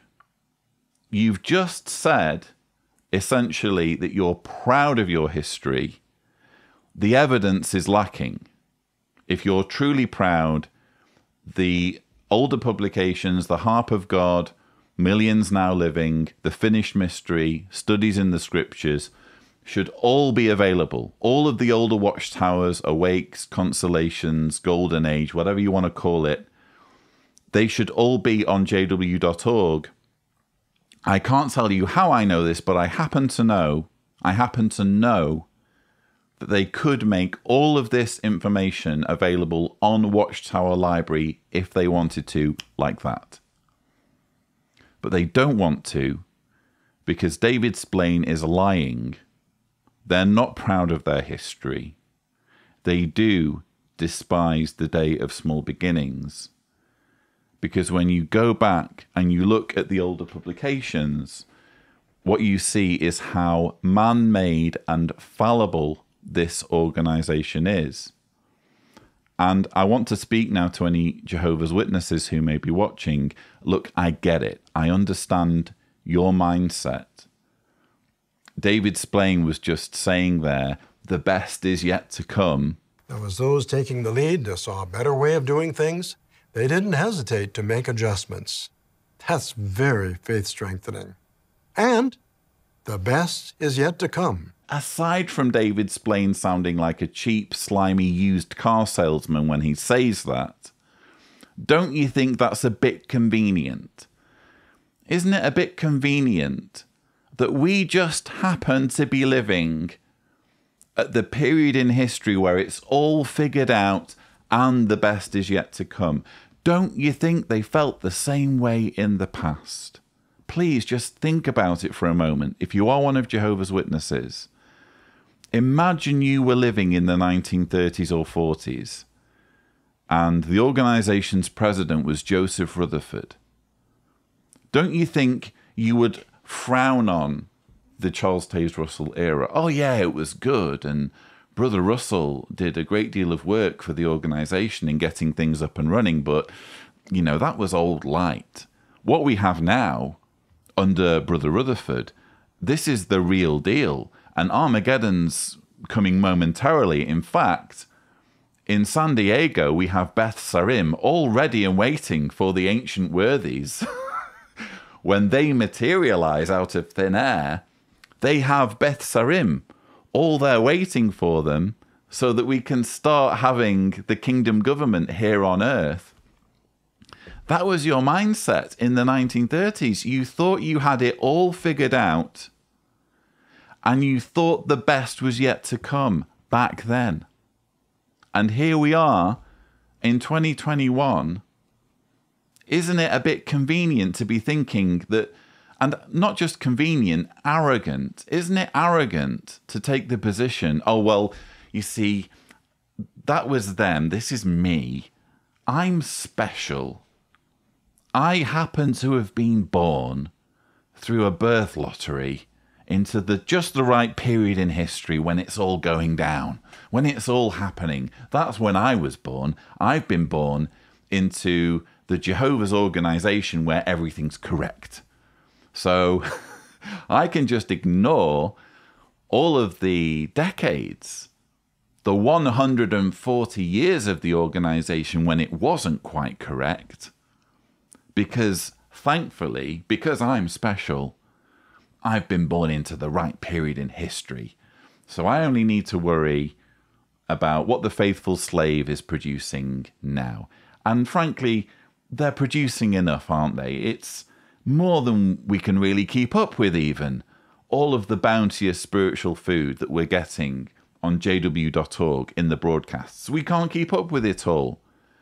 And the time left is reduced. We don't have enough time to be going back and analysing our past, to be going back and reading the Rutherford Rainbow or studies in the scriptures. Don't you think they had exactly the same attitude in the past? Don't you think they thought they were special? Don't you think they thought they were living in the last days of the last days, right on the cusp of Armageddon? Don't you think they frowned on what had been written decades previously?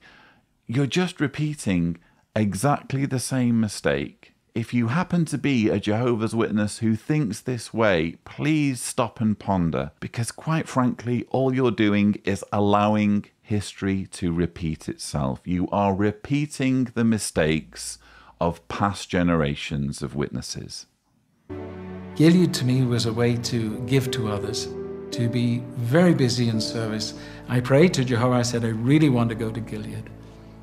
But if it's possible to have a wife too, and I just thought, boy, are you pushy, you know? And so, but Jehovah gave me that. I went to Gilead, and to my amazement, there's the most lovely spiritual sister, student in the same class, Lois. I met her and was able to marry her 1 week after Gilead. Arriving as a newlywed couple in a missionary home with 7 other people was quite daunting, but we didn't let that faze us. We were on a honeymoon. Colombia was a paradise spiritually. We loved it so much. This was the kind of life we wanted. Lois was a great teacher in the ministry. I always enjoyed working with her. She was actually a great support for me. Really, Lois got very ill. Lois never cried about her illness or felt sorry for herself. She always was focused on others and would give of herself, even within the pain of illness. Now that Lois has passed, I many times think of her example. And it just motivates me to carry on. Here at the Central America branch, I am surrounded by such a loving family. I resolved when I went through this situation with losing my wife to find others that were in similar situations. Maybe sit down for a coffee.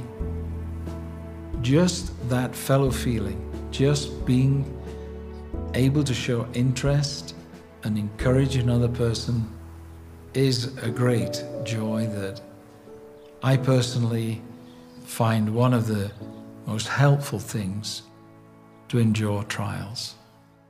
We've been hearing about the story of John Mills as featured in the November 2021 JW Broadcasting episode.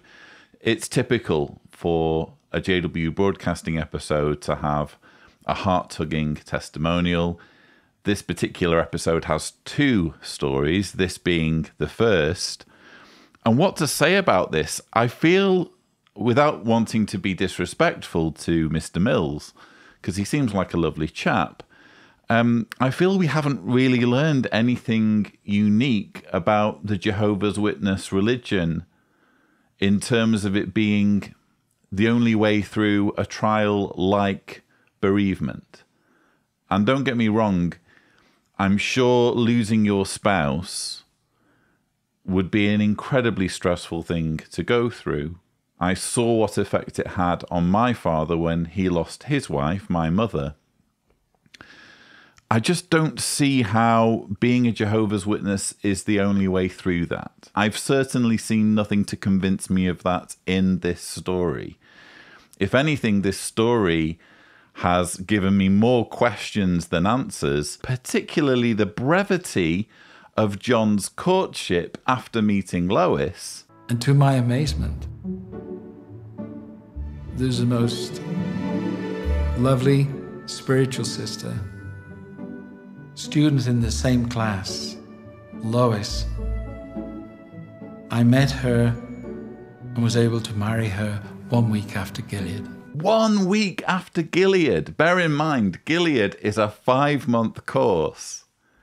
So these 2 people meet each other on the first day of class.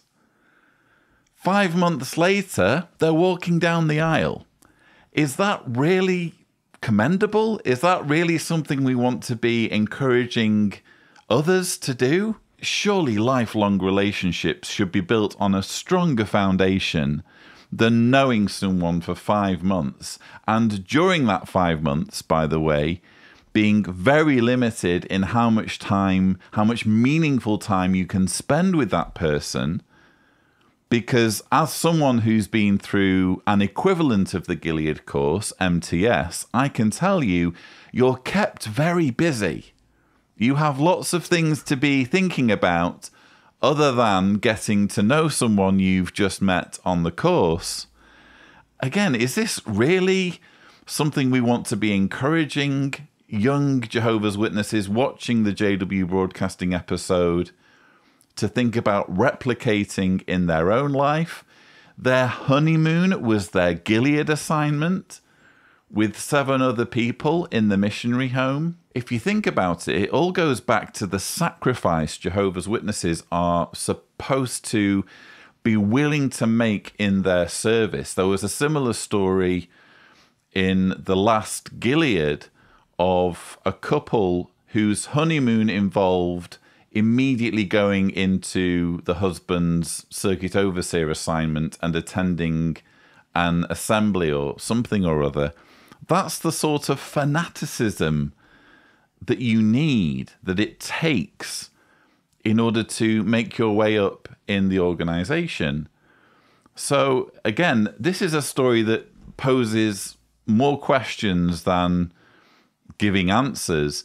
And you also have at the end this generic advice. Apparently the happily ever after for John is that he's able now, as someone who's had a traumatic experience, this makes him able to sit down with others and have a coffee with them. I resolved when I went through this situation with losing my wife to find others that were in similar situations. Maybe sit down for a coffee. I'm sorry, John, greatest respect to you. You seem like a lovely chap. But you don't need to go through a bereavement or lose your spouse or have anything negative happen or, dare I say it, be a Jehovah's Witness to sit down with people who are going through a tough time and have a coffee with them. Anyone can do that. Again, you have to ask, what is there unique in this story that points towards the Jehovah's Witness religion as the only way to go, as the only belief system that's going to help you live a rewarding, satisfying life? If anything, this story has told us that Jehovah's Witness couples can get married way too young, are expected to give way too much to the organization. You don't make up for all that with a cute story at the end about how you're now able to sit down for a coffee with people who are going through a tough time.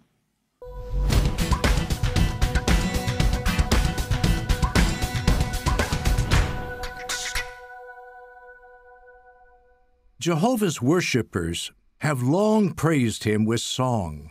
But how did singing become a part of our modern-day worship?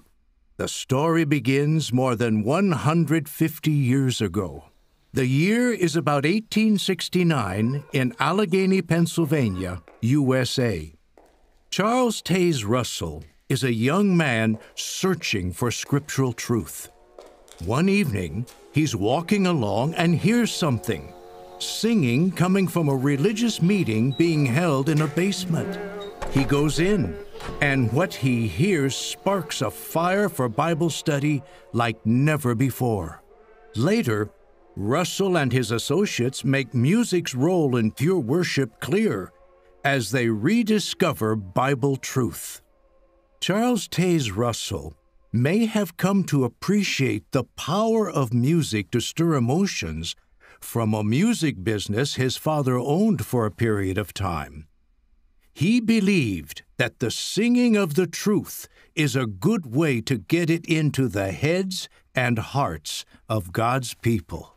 We're watching the November 2021 JW Broadcasting episode, and there's a new segment series, Our History in Motion. Jehovah's Witnesses now have a new way in which they can be spoon-fed a whitewashed version of their history. I'm sorry, that's what we're getting.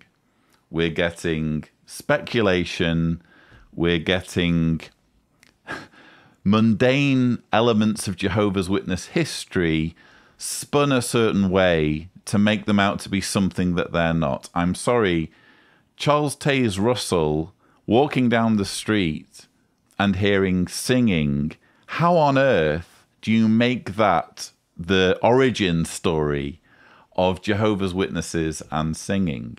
Yes, I guess it would have caught his attention to hear singing, but describing this event as sparking a fire for Bible history like never before. He goes in, and what he hears sparks a fire for Bible study like never before. It's a bit tenuous, isn't it? It's a bit of a stretch to point to this event, this seminal event in 1869, as the genesis of music and singing in the Jehovah's Witness religion. The singing just notified him that a meeting was taking place. If there had been lyrics in the song that particularly moved him, well, that would be one thing. He was literally just alerted to the fact that a meeting was taking place by the singing. So the fact that they've gone to the trouble of using those visuals, that artwork and the sound effects, and I don't know, they've gone to great lengths to make a point that isn't very forceful or is at best tenuous. And all of this to point to Charles Taze Russell as the one who kick-started using music in the organization. They suggest it may have been a music business his father owned that impressed upon him the power of music. Charles Taze Russell may have come to appreciate the power of music to stir emotions from a music business his father owned for a period of time. He may have come to appreciate? You insert the word may when you don't have a clue, when you're purely speculating. This series has only just started, and though there are many established facts that we can talk about when it comes to Charles Taze Russell and early Jehovah's Witness history, what they're starting with is total speculation. I'm sorry, you don't need your father to have owned a music business to grasp that music can move people emotionally. And isn't it interesting that they kind of acknowledge the potential for manipulation in music? If you can use music in a clever way, you can bypass logic and reason, can't you? You can go straight for the emotions. If you can engage people emotionally, you don't need to do as much legwork in terms of reasoning with them and proving things to them. So the organization here is basically admitting, as far as I can see, that yes, music is a fantastic way of hooking people in, whether the beliefs themselves make sense or not. The first issue of Zion's Watchtower, published in July of 1879, announced a songbook, the first of many to come. It was called Songs of the Bride. It contained 144 hymns or religious songs of praise. The Bible students sang at their meetings and assemblies. What was it like to sing these songs back in the early 1900s? Imagine you're at one of Charles Taze Russell's lectures. As you walk in, you're handed a small sheet of paper. You look for a seat, but it's packed. As the crowd quiets down, they announce that the meeting will start with a song and prayer. In a church, you expect to find a hymn book in your pew, but this is a rented hall. Then you realize that the paper you were handed has the song lyrics, and it also has a place to leave your name and address if you'd like a Bible study. So when the audience starts to sing, you join in. What did songs sound like back then? Let's listen to a song we sang for over 8 decades. Here's a recording from 1916.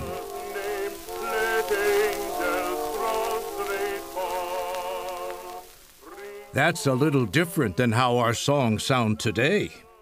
Compare different versions of this song, and you'll notice the lyrics and theme changed over the years. Why all the changes? Because our songs reflect our current understanding of scriptural truth. As the light gets brighter, we understand the truth more clearly, so the songs change. Our first songbook explained the goal to publish songs free from objectionable theology, and it's been the case ever since. We don't hold on to songs for tradition or nostalgia. We sing it because it's the truth. I am flabbergasted by the irony here. We've just heard William Malenfant. This is William Malenfant narrating. We've just heard him say, we don't hold on to songs for tradition or nostalgia. We sing them because it's the truth. I'm sorry, what is this whole series about? Isn't this whole series appealing to tradition and nostalgia? We've just had the viewer asked to imagine attending a Charles Taze Russell lecture. So if you could go back in time, if you could go in a time machine, Jehovah's Witnesses are asked to imagine that this is something that they might do, as though the teachings haven't changed since then, even though in the same breath, William Malenfant is acknowledging that the teachings change so much and so frequently that they need to publish new songs to keep up with the new understandings of Scripture. Why all the changes? Because our songs reflect our current understanding of scriptural truth. As the light gets brighter, we understand the truth more clearly, so the songs change. Well, if that's truly the case, why would a Jehovah's Witness of 2021 wish to attend a Charles Taze Russell lecture? Because Charles Taze Russell, in his lecture, would be saying a lot of things that Jehovah's Witnesses today don't believe. His lecture would be effectively an apostate talk. And to underscore this, you don't have to go back in time 130, 140 years to attend a Charles Taze Russell lecture. You can just join the Bible students. And this is interestingly what someone from my class did, my MTS class. I moved to Croatia because I met my wife, Diana, who is Croatian. The reason we met is because someone from her congregation, a Croatian Jehovah's Witness, attended my MTS. That guy is now a Bible student. He's no longer a Jehovah's Witness. He's been disfellowshipped or disassociated for apostasy, but we're not in contact. We're not buds or friends. He's literally exchanged one cult for another. He is a Russellite. He follows the teachings of Charles Taze Russell. And by the way, if you want to know why I think the Bible student movement is a cult, please check out my interview with my good friend Peter Yike, who is a former Bible student, a former Russellite. You'll be amazed at how the Bible student movement came to embrace many of the same cult attributes that the Jehovah's Witnesses have, even long after the two groups had splintered. This is a negative organization that is every bit as controlling and insular. So is that what William Malenfant really wants Jehovah's Witnesses to do? To care about what Charles Taze Russell was teaching? If you're going to ask them to imagine attending a sermon and at the same time demonize them as apostates, if they actually end up becoming followers of Russell, then what you have is a massive contradiction. From the 1928 songbook onward, there was a big shift. Many songs were written by our brothers and sisters. They put more emphasis on Jehovah's name, attributes, and kingdom. You can even tell by the title, Songs of Praise to Jehovah. Some of the songs might even sound familiar, like this one.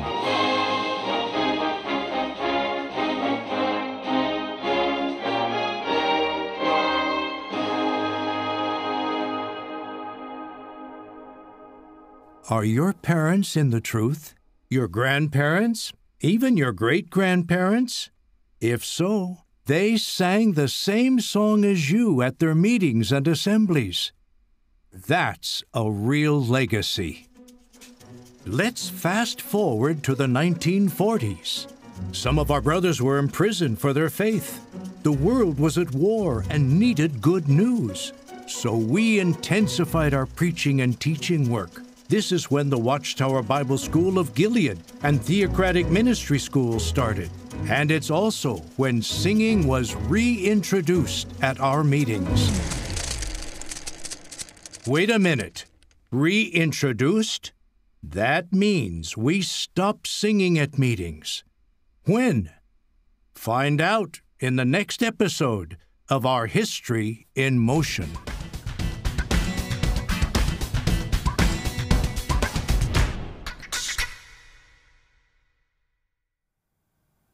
Well, that's a cliffhanger. Would you like to know why we stopped singing for a time? You'll want to watch the second part of this video. It will be posted soon on jw.org, and look for future episodes of our History in Motion. Oh, I have done, Leon Weaver. Don't worry about that. Thanks to the passage of time since this JW Broadcasting episode was released, there has been part 2, and I've watched it, which I will come to. This is actually something I commented on as far back as 2017 while visiting the Jehovah's Witness World Headquarters in Warwick. Incredibly, for a short period in the early 1940s, even singing of hymns was verboten for witnesses. Not that you would know this from reading the Warwick wall displays. Peter, this is interesting. Those of you who have my book will know that I write a little bit about Rutherford not liking music. Yes. And there's a paragraph here, music, singing praises to Jehovah has always been important in true worship and to the Bible students. And it's interesting because Rutherford actually banned singing at the meetings for the final few years of his life, and only after he died did they bring it back. Yes. Amazing. As you will have seen there, Jehovah's Witnesses touring the exhibit at Warwick dealing with Jehovah's Witness history, at least as of 2017, which is roughly when it opened, were given no clue about this aspect of their history, a period of 6 years between 1938 and 1944 when they stopped singing. And remember, in this episode, we started off with David Splane talking about organizational progress, advancement, about the verse in Isaiah where God brings in silver and gold in place of copper.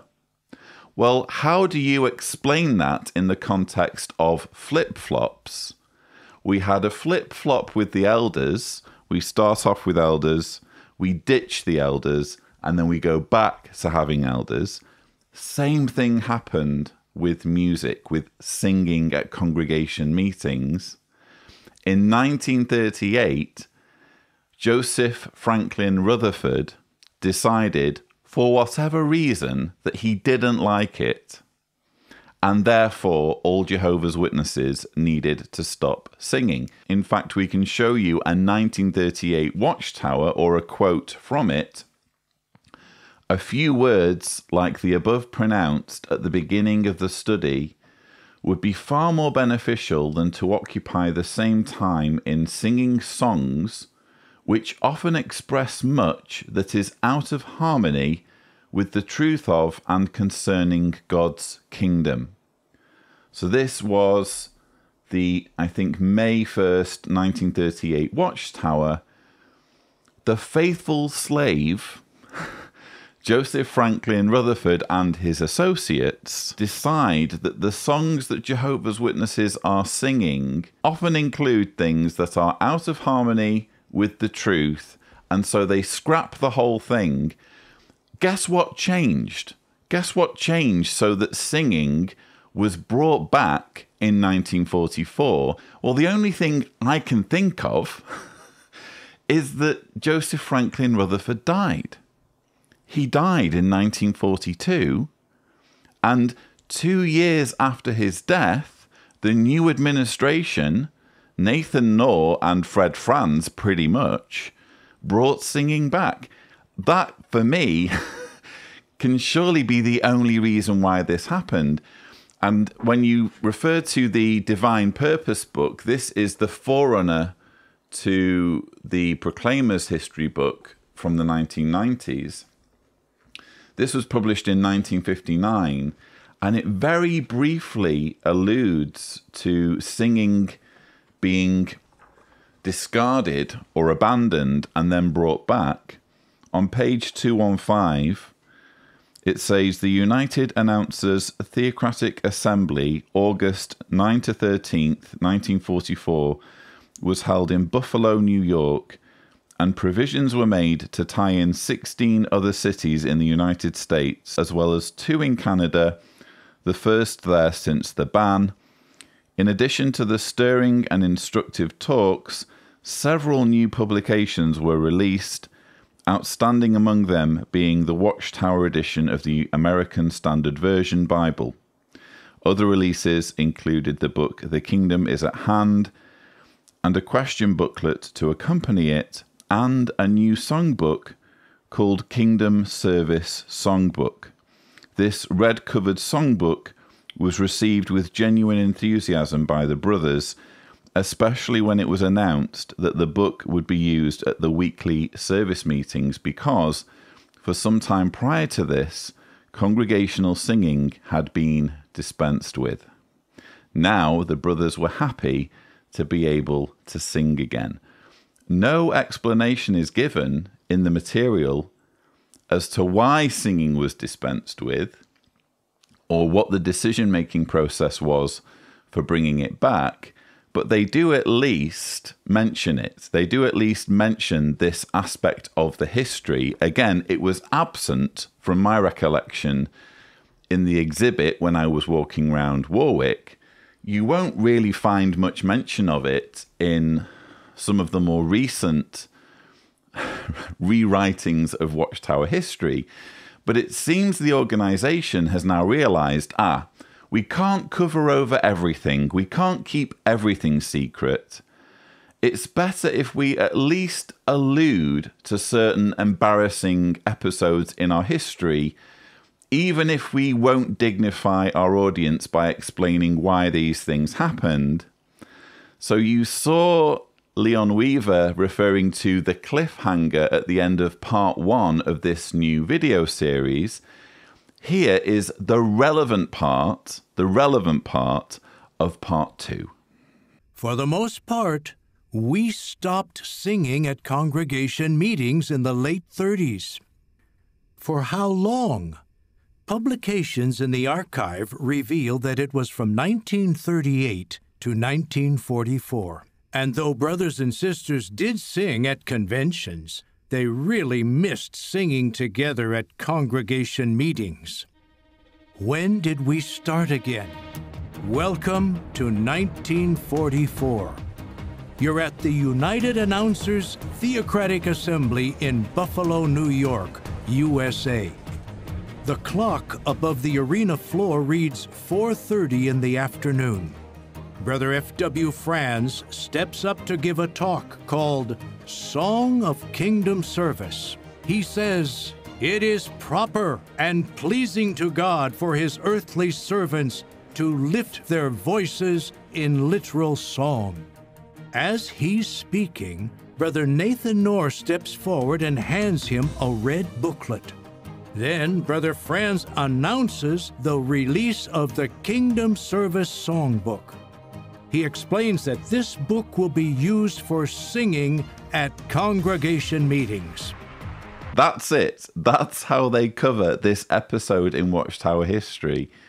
They literally just give you the years 1938 to 1944 without even attempting to offer an explanation. As I've said, it seems fairly obvious to me the thing that changed between those 2 years, 1938 and 1944, was Rutherford dying. So the new administration reversed a decision he made that they didn't like. And doesn't this demonstrate how human this organization is? I actually have a copy in my collection of the Kingdom Service Songbook. There it is. And I found it interesting when William Malenfant alluded to the fact that Nathan Knorr stepped forward from behind the stage and handed a copy to Fred Franz. That was actually new information to me. I didn't know that. But doesn't that also hint at how human this is? That sounds to me like a little bit of a publicity stunt. That sounds to me like we want to show where this is coming from. We want to show that Nathan Knorr is the one that's producing this book so that Brother Franz can present it to the organization. Bear in mind, this was pre-governing body. 1944 was well and truly before the governing body arrangement came in 1971. And the 40s, 50s, and 60s, it was all about the president. The president was the person. It was the organization following a president who they assumed to be being used by Jesus. So that to me, that just that little piece of information fills in a few blanks and reinforces what I already knew, which is that this is a very human organization, and they were very, very impressed with position and power, specifically the position and power of Nathan Knorr. But again, in the context of what we heard previously in this episode, what have we learned? We've learned that David Splane was lying to Jehovah's Witnesses in saying there has only ever been progress, there has only ever been advancement. If that's the case, how do we explain the elder arrangement flip-flop? And how do we explain Jehovah's Witnesses going from singing to not singing to singing again? As a child, I dreamed of becoming a ballerina. I trained as a ballet dancer from childhood. I was taught to give complete obedience to the artistic director, absolute loyalty to the dance company, and to put ballet before everything else in my life. I finally realized there's no way to get ahead in this world without compromise.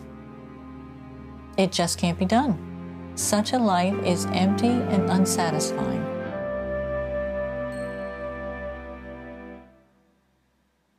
Problem is, once you get into that, because you get lulled in by that glamour and glitz, now down the road, when you finally see the trap and what you got into, it's very hard to get out.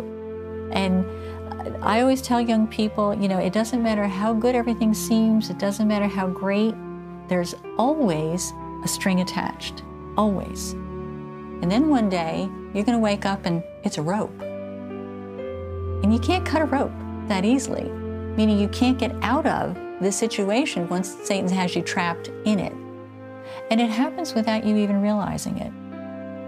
Ballet is discipline. And I had to figure out a way to take that skill and transfer it into my everyday life. Took some time, but I finally figured it out because it's not a waste, it's good. But what I had to learn was to get out of my comfort zone. One thing led to another, and I became a commuter Bethelite for the legal department. I'd say about 11 years after I had left Bethel, I was working, all of a sudden, I got sick again. Same thing, complete rapid loss of weight, all the weakness came back. I was eventually diagnosed as having celiac disease. So once I changed my diet, I just started getting better and better. I stayed with the law firm until 2014, and then my husband and I retired and moved to another part of the country. And now currently, I'm a remote Bethel consultant. Slave for the world, you really are a slave. If you slave for Jehovah, in my opinion, you're not slaving at all. You couldn't have a better partnership than you and Jehovah, and that's how I view it. And you're never going to experience Jehovah to the full unless you put yourself out there for him to use. I've had a wonderful life of extraordinary spiritual privileges. There's no career in the world that is ever going to come close to that. We're watching the story of Elizabeth Balnave, at least I assume that's how you pronounce her name, which is included in the JW Broadcasting episode for November 2021. This is part of a series, Where Are They Now?, where they follow up on people who they've had their stories featured in the magazines. Elizabeth seems like a nice lady. I just wish she'd follow her own advice. I always tell young people, it doesn't matter how good everything seems, it doesn't matter how great, there's always a string attached, always. And then one day, you're gonna wake up and it's a rope. It doesn't matter how good everything seems, there's always a string attached. The makers of this JW Broadcasting episode just seem to be completely incapable of detecting irony. I mean, isn't that summing up brilliantly what it means to be a Jehovah's Witness? It seems good. It seems great. It seems like you have all of the answers, the absolute truth, but there's always a string attached. And the string actually ends up being a rope. By the way, I love the fact that they've shown us stock footage of a rope. Yeah, we wouldn't know what a rope is if you hadn't shown us that stock footage. But yeah, so much irony there. To be completely honest, she kind of lost me when she mentioned that she's helping the legal department. One thing led to another, and I became a commuter Bethelite for the legal department. And now currently, I'm a remote Bethel consultant. So I'm assuming she's being used as a consultant for the legal department. Well, how is that something to be proud of? She is supporting an organization, and specifically the part of the organization that's doing this. She is supporting an organization that is endangering children. The legal department of Jehovah's Witnesses is the attack dog, is the Rottweiler that deals with the fallout from the mishandling of child sexual abuse. There's no other way to put it. So it's the legal department that goes in and exacerbates the trauma for victims by making things so much harder for them, by making it harder for them to get justice, for them to get some kind of resolution, some kind of closure on their abuse. The legal department is the wall that stands between survivors of abuse from among Jehovah's Witnesses and justice. And here we have Elizabeth Balnave apparently proud of herself for being a brick in that wall. Well, good for you, Elizabeth. I hope that gives you some kind of satisfaction, but you're not impressing me. You're certainly not impressing survivors of abuse. You're not just roped up in an abusive cult. You are making yourself part of that cult's apparatus. And then she talks about how proud she is to be a slave. Slave for the world, you really are a slave. If you slave for Jehovah, in my opinion, you're not slaving at all. Well, thank you for your opinion, Elizabeth Balnave, consultant to the Watchtower Legal Department. I'm happy to tell you where you can put your opinion, quite frankly, because there's nothing to be proud of in being a slave, especially a slave to an abusive cult. And it's one thing to be exploited. It's one thing for this organization to treat you like a slave, so that you have to sacrifice so much. You have to sacrifice so much of your life, so many years and decades of free labor, of time and energy, to perpetuating something that's not true.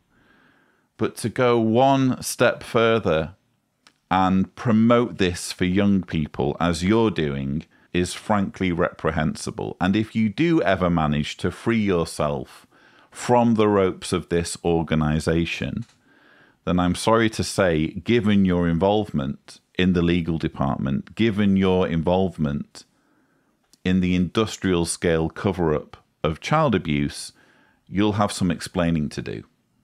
Mary kept listening to what Jesus was saying. How commendable.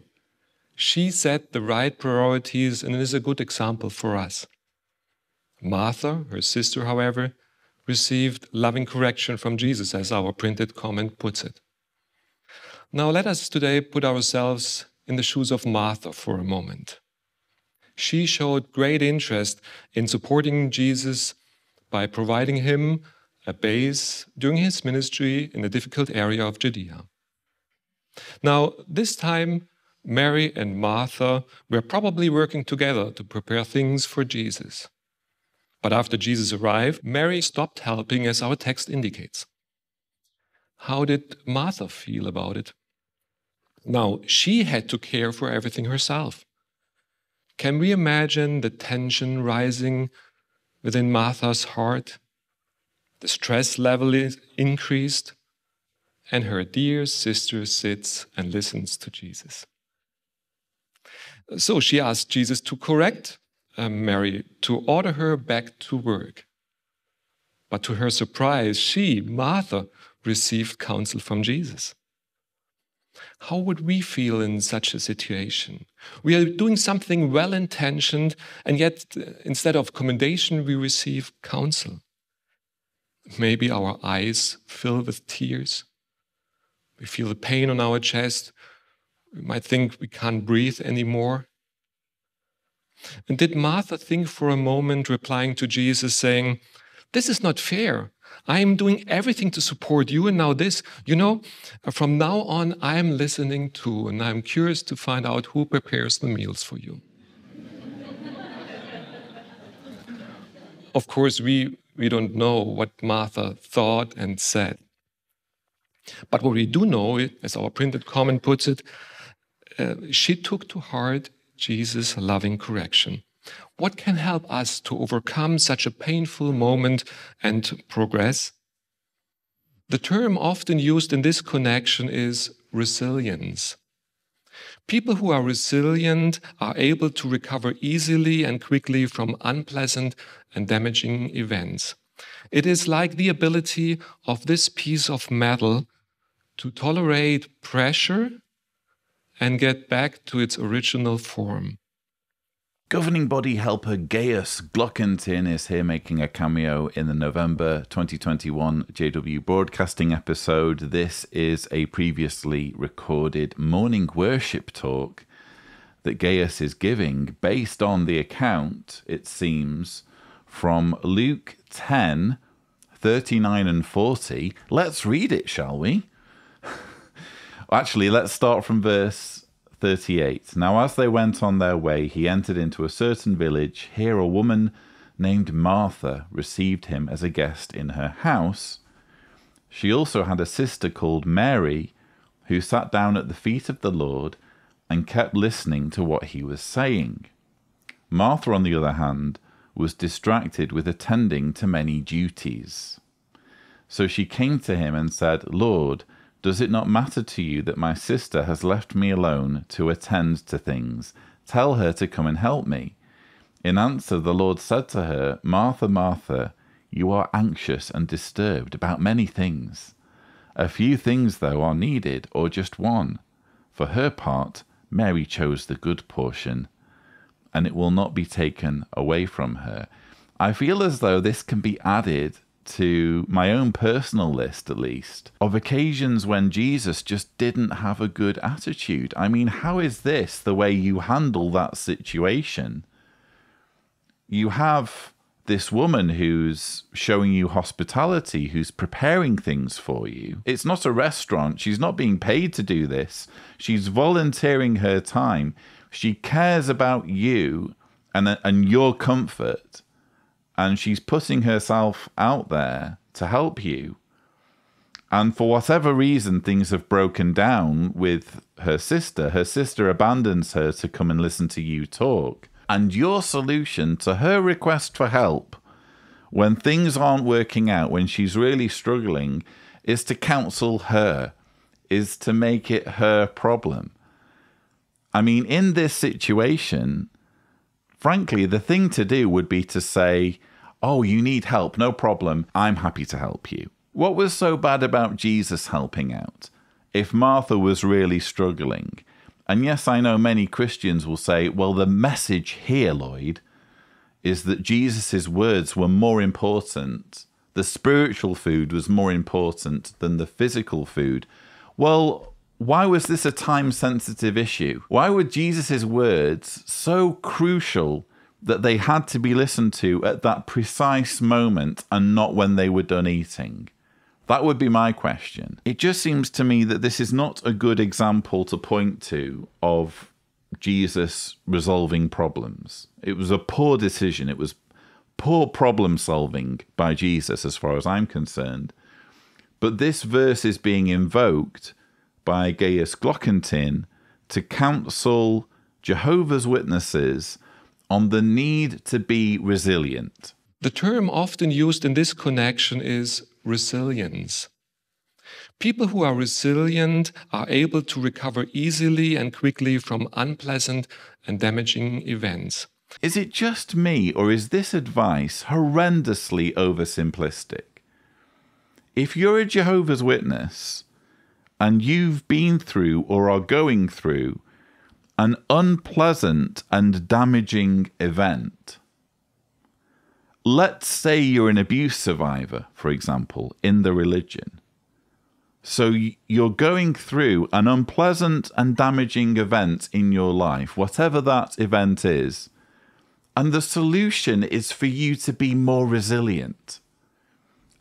I'm sorry, easily said, Gaius Glockentin, but that's just not how things work. You don't tell people, you don't counsel 8.5 million Jehovah's Witnesses.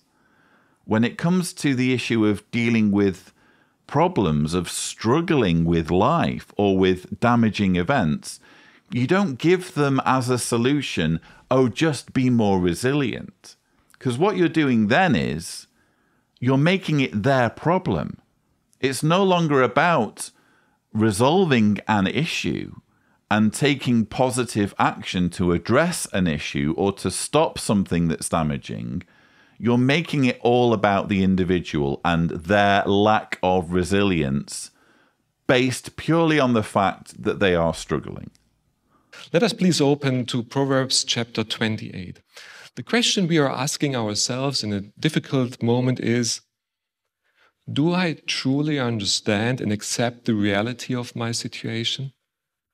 Here in Proverbs 28, verse 26, it starts by saying, whoever trusts in his own heart is stupid. We might tend to put on emotional blinders and see only what we want to see. Many people slip into denial as a coping mechanism. However, the proverb continues in the second part by saying, but the one who walks in wisdom will escape. This means seeing the things the way they are. Facing reality. Really, facing reality is a grueling work. Indeed, it can be unpleasant and often emotionally wrenching. The Apostle Peter had this experience when Jesus looked at him after Peter had denied him 3 times. Peter faced reality. He went outside, broke down, wept bitterly. For sure, he was not looking for any excuses. This experience, as well as other situations where he received counsel, helped him to make progress and to fulfill his assignments even better. It's just going from bad to worse, isn't it? With Gaius Glockentin and his morning worship about problem solving, about struggling with, unpleasant and damaging events. First he tells us, well, you need to be more resilient. Now he's telling us, well, you need to face reality. Do I truly understand and accept the reality of my situation? Here in Proverbs 28, verse 26, it starts by saying, whoever trusts in his own heart is stupid. Facing reality. Really, facing reality is a grueling work. Indeed, it can be unpleasant and often emotionally wrenching. Peter faced reality. He went outside, broke down, wept bitterly. For sure, he was not looking for any excuses. Bear in mind, Gaius Glockentin is a governing body helper and an elder. I shudder to think of a situation where he gets involved in any situation where he needs to speak to an abuse victim. Imagine him applying this advice in that situation. Oh, you need to be more resilient. Actually, what you need to do is face reality. The reality is what we determine the reality to be. And if you're not facing reality, you're being stupid and you're looking for excuses. That's what I take away from this. You know, it's so convenient. It's so easy, isn't it, to just impose one model, one standard for dealing with problems. But that's not how life works, Gaius Glockentin. What you find is that life is complicated and problems can be complicated. And damaging and unpleasant events can be devastating to people's mental health. So for you to just swoop in Hey, I'm Gaius Glockentin, and I have a cover-all solution. A solution that will solve any problem, and it's to be resilient and face reality. I'm sorry, just doesn't work. If anyone is being stupid here, quite frankly, it's you. You just don't concoct an oversimplistic, one-size-fits-all solution for anyone who's struggling. What this amounts to, quite frankly, viewers, and I find myself using this word increasingly when watching this propaganda, what this amounts to is gaslighting.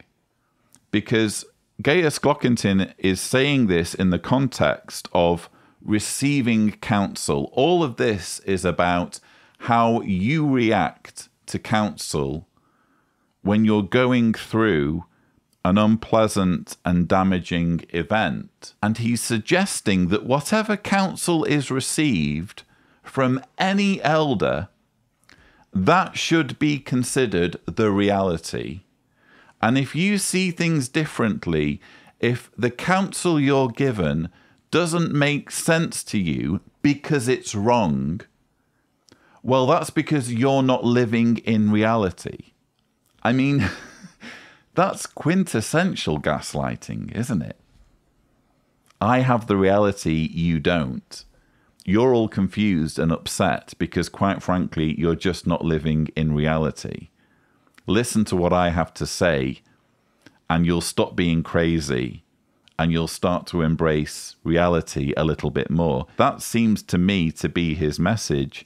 And doesn't it demonstrate the manipulation inherent in this organization? If you're struggling, if you're driven to despair over a situation, you need to knuckle down and listen to the counsel of Jehovah's Witness elders, or you're just not being resilient enough, and you're just not living in the real world. The Bible contains wonderful descriptions of how life will be in paradise. As our new music video shows, visualizing these future blessings brings joy to our heart.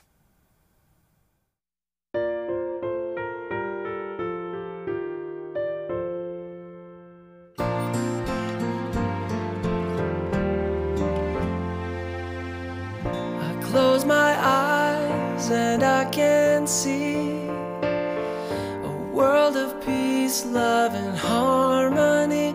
Come with me and you'll see, you will see.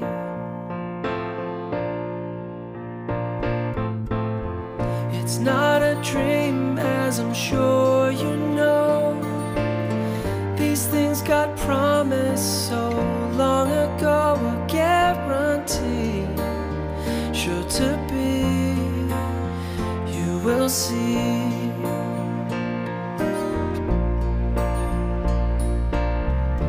Look around, there's joy and laughter in every sound.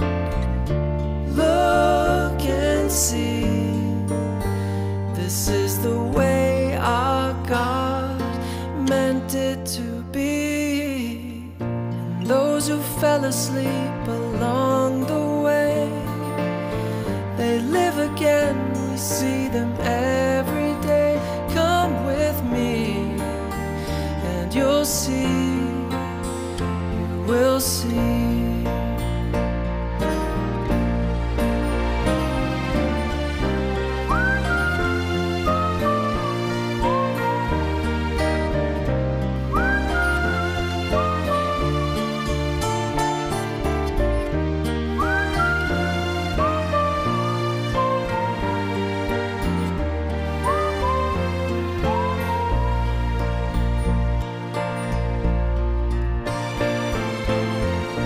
Pain and crying there used to be is gone forever, now it's history. Come with me and you'll see, you will see.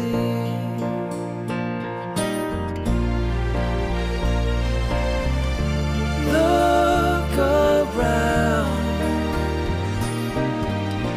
joy and laughter in every sound.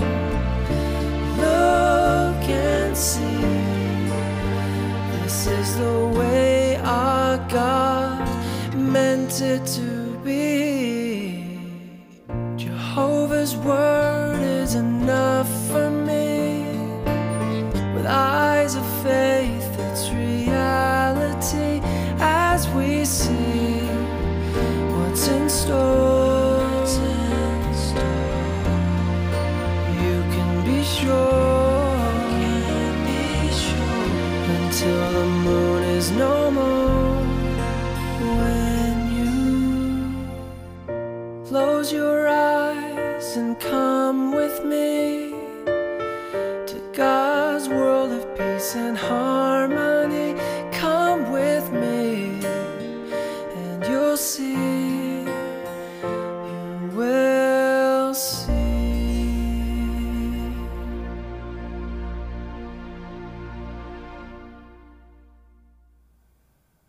What a beautiful song and video.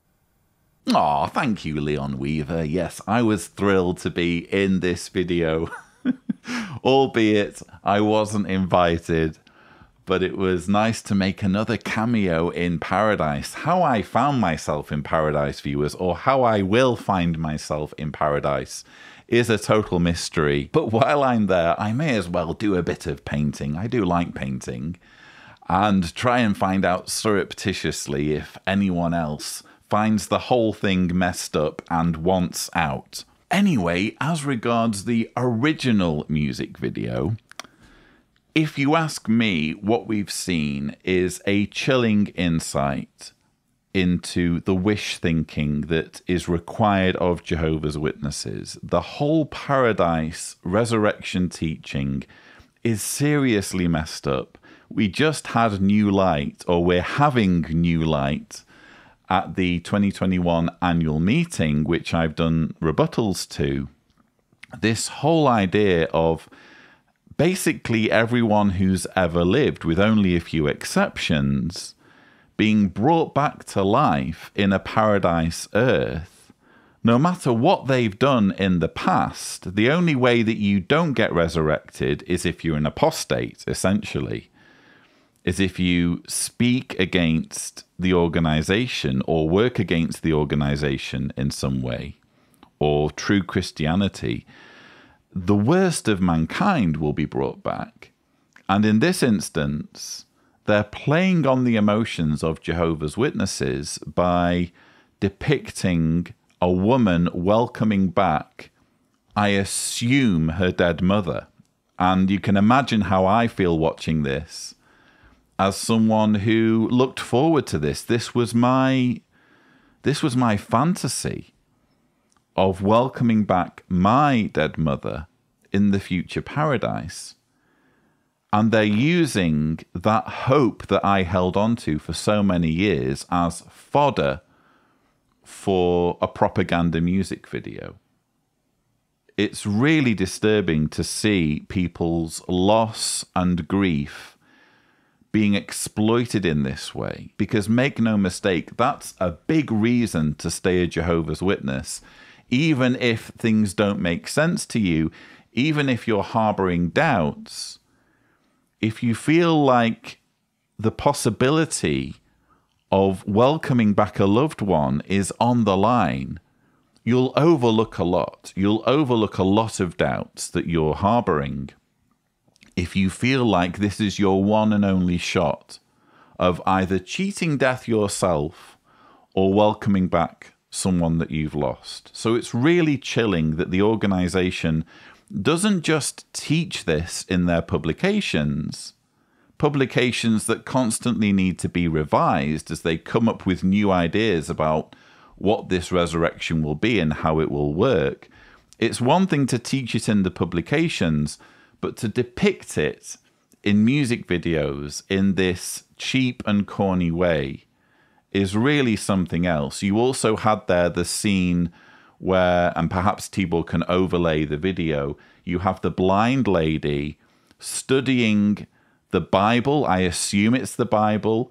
She's studying with someone in the paradise, And mid-study, her eyesight returns. So this is the sort of promise that's being made to blind people or people with disabilities. And quite frankly, does it get much lower than that?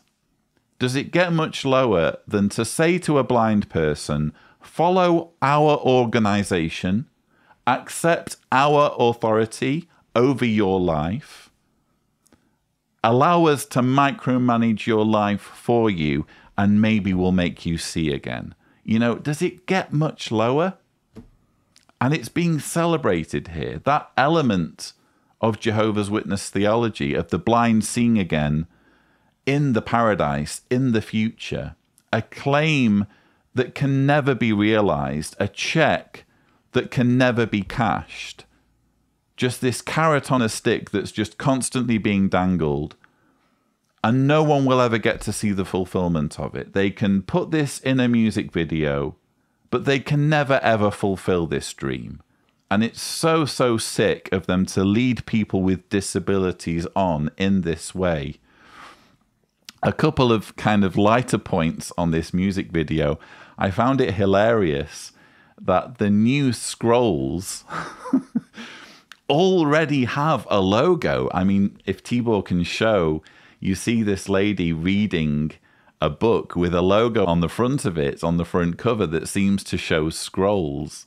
So they've already come up with a logo for the new scrolls that will supposedly be released in the paradise. And all of this, of course, is based on a verse in Revelation that simply says, and scrolls were opened. And they've just gone barreling forward and wildly speculated that this will come in the form of a whole new book that will basically be Bible 2.0, that will contain all of the do's and don'ts for paradise. Think of it as the rule book for paradise living. Paradise etiquette in 500 pages or whatever. And that's what she's reading there. She's got a smile on her face. She seems to be enjoying reading all of these rules and all of these guidelines for living in the paradise. And we also learn when we watch the full music video that they will have woks in paradise. Hopefully, again, Tibor can overlay the footage. Where are these woks coming from? It's just a constant irritation for me whenever they do these depictions of paradise, especially in video form. It's one thing for them to have those kind of North Korea style paintings with flowers and pandas and fruit tables and timber structures in the distance, log cabins and what have you. But the thing with videos, HD videos, and trying to depict paradise in that way is that you have to fill in the details. And as I've long argued, the more details you go into when it comes to the paradise teaching, the more you focus in on it and the more you scrutinize it, the more the whole thing fragments. I did a video on this, by the way, which I've also referred to recently in another rebuttal, 12 Problems with Paradise, thumbnail here if Tibor is gracious. It just doesn't make any sense. Where is the wok factory? Where is the metal foundry? You know, where's the mine shaft where Armageddon survivors or resurrected ones are going down mines with pickaxes? You can tell I've recently taken up playing Minecraft. They're going down mine shafts with pickaxes, fighting their way past slime monsters, maybe? I don't know. But they're going down mine shafts, getting iron ore. This iron ore is being smelted. It's then going to blacksmiths who are turning it into things like woks. Or there's maybe a production line for woks. Again, all of this requires technology. All of this requires infrastructure. You need to have a system in place and people who are committed to doing very unpleasant work. Even just the timber that we keep seeing. Lumber seems to be their solution for everything. Oh, well, just use a timber frame. Timber frames will be doable in the paradise. Where's the timber coming from? Who's working in the lumber yard? Who's working at the saw and sawing all those planks? Who gets that gig in paradise? Excuse me, Kevin. I know you're enjoying messing around with those pandas. Put down that watermelon. I'm talking to you. I know you're enjoying eating watermelon and playing with pandas, but we're a bit short-staffed down at the lumberyard or down at the metal foundry. You know, the woks aren't going to make themselves. So, Kevin, do you mind filling in for us for a few days or weeks or months while we make enough woks for everyone? I mean, seriously, you know, you can joke about this, but if you're going to show a wok in a video, explain to us where it's come from. And the truth is they can't explain it. They're not even going to try to explain it. None of this makes the slightest bit of sense. And that's one thing that becomes blatantly obvious when you actually bother to sit down and scrutinize the paradise teaching. Today, more than 100,000 of Jehovah's Witnesses proclaim the good news in Ecuador. Nearly 300,000 people attended the memorial in 2020. The Chonta Punta Quichua congregation began as an isolated group. To support themselves, our brothers raised flowers and even panned for gold. But their zeal is for the ministry. They go to great lengths to bear thorough witness in their territory. Where bridges aren't available, they find a way. They use 2 boats named Enoch and Enoch 2 to reach remote Quechua-speaking communities. Remote communities have poor cellular service. That doesn't stop this Bible student. Look what he does to get a good signal so he can join meetings and have his study. To reach those without cellular service, the brothers use a high-frequency radio to conduct return visits and Bible studies. Our brothers have arranged for talks and the memorial to be given in Waorani, an indigenous language that's not yet translated. This little girl, whose family is part of the congregation, shares videos with Waorani-speaking children. She's 4 years old.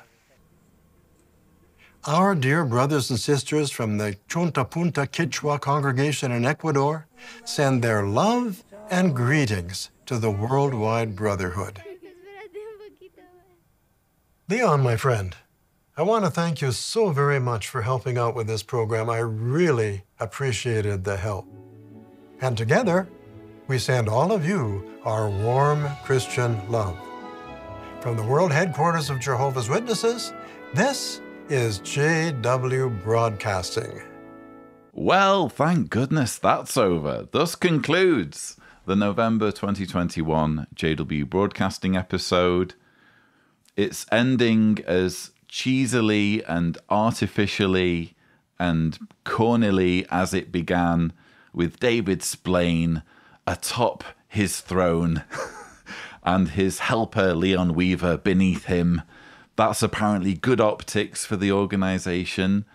Better not to show Leon and Dave together, better to show them apart. Yes, it could be social distancing.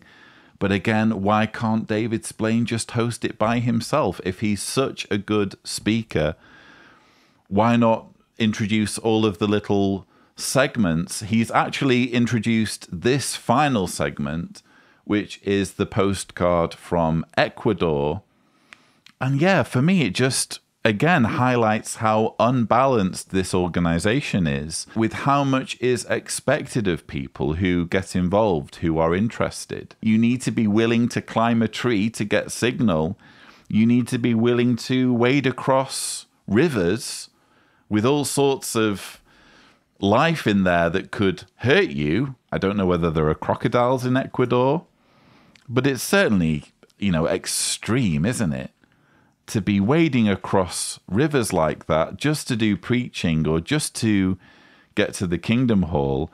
I had to chuckle with that part about the boats. Where bridges aren't available, they find a way.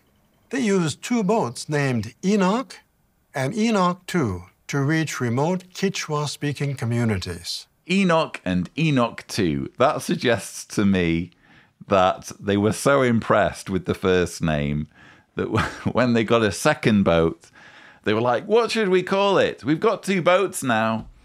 I'm not sure we can top the name Enoch. I know. We could call it Enoch 2. Brilliant idea. I like your thinking.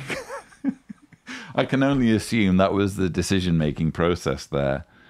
But the really chilling part of this video was, without question, this. This little girl, whose family is part of the congregation, shares videos with Waorani-speaking children. She's 4 years old. 4 years old. They're celebrating the fact that a 4-year-old is involved in recruiting other children into a religion that, I'm sorry, she is incapable of understanding. 4 years old, you do not know anything about religion. You literally can just about parrot what your parents are telling you. You're not in a position to recruit others into any kind of religious organization, let alone that of Jehovah's Witnesses, where so much is demanded, where the expectations are high, so high that you are tethered to the organization for life. Once baptized, you're held accountable to the organization, to its leaders, so that you're never allowed to leave without crushing penalties. And apparently a 4-year-old can be involved in recruiting people into such an organization. Well, what does that say? What does it say about an organization that uses children in this way and is proud of doing so? I don't want to talk about that too much because it incenses me, especially given this organization's track record on child safeguarding or the mishandling of child safeguarding. But what a message to be throwing in at the end there. This is an organization that is proud of exploiting children as preachers. But that's all I have to say on the November 2021 JW Broadcasting episode. There has been a lot to talk about, so thank you for staying with me all the way through to the end of the full rebuttal. You can catch the sushis if you're not able to watch the whole rebuttal, of course, but if you're watching this, presumably it's because you've watched the full rebuttal, so thank you. Don't forget that you can watch similar videos by subscribing to the Lloyd Evans channel. But that's all we have time for. Thank you so much for watching.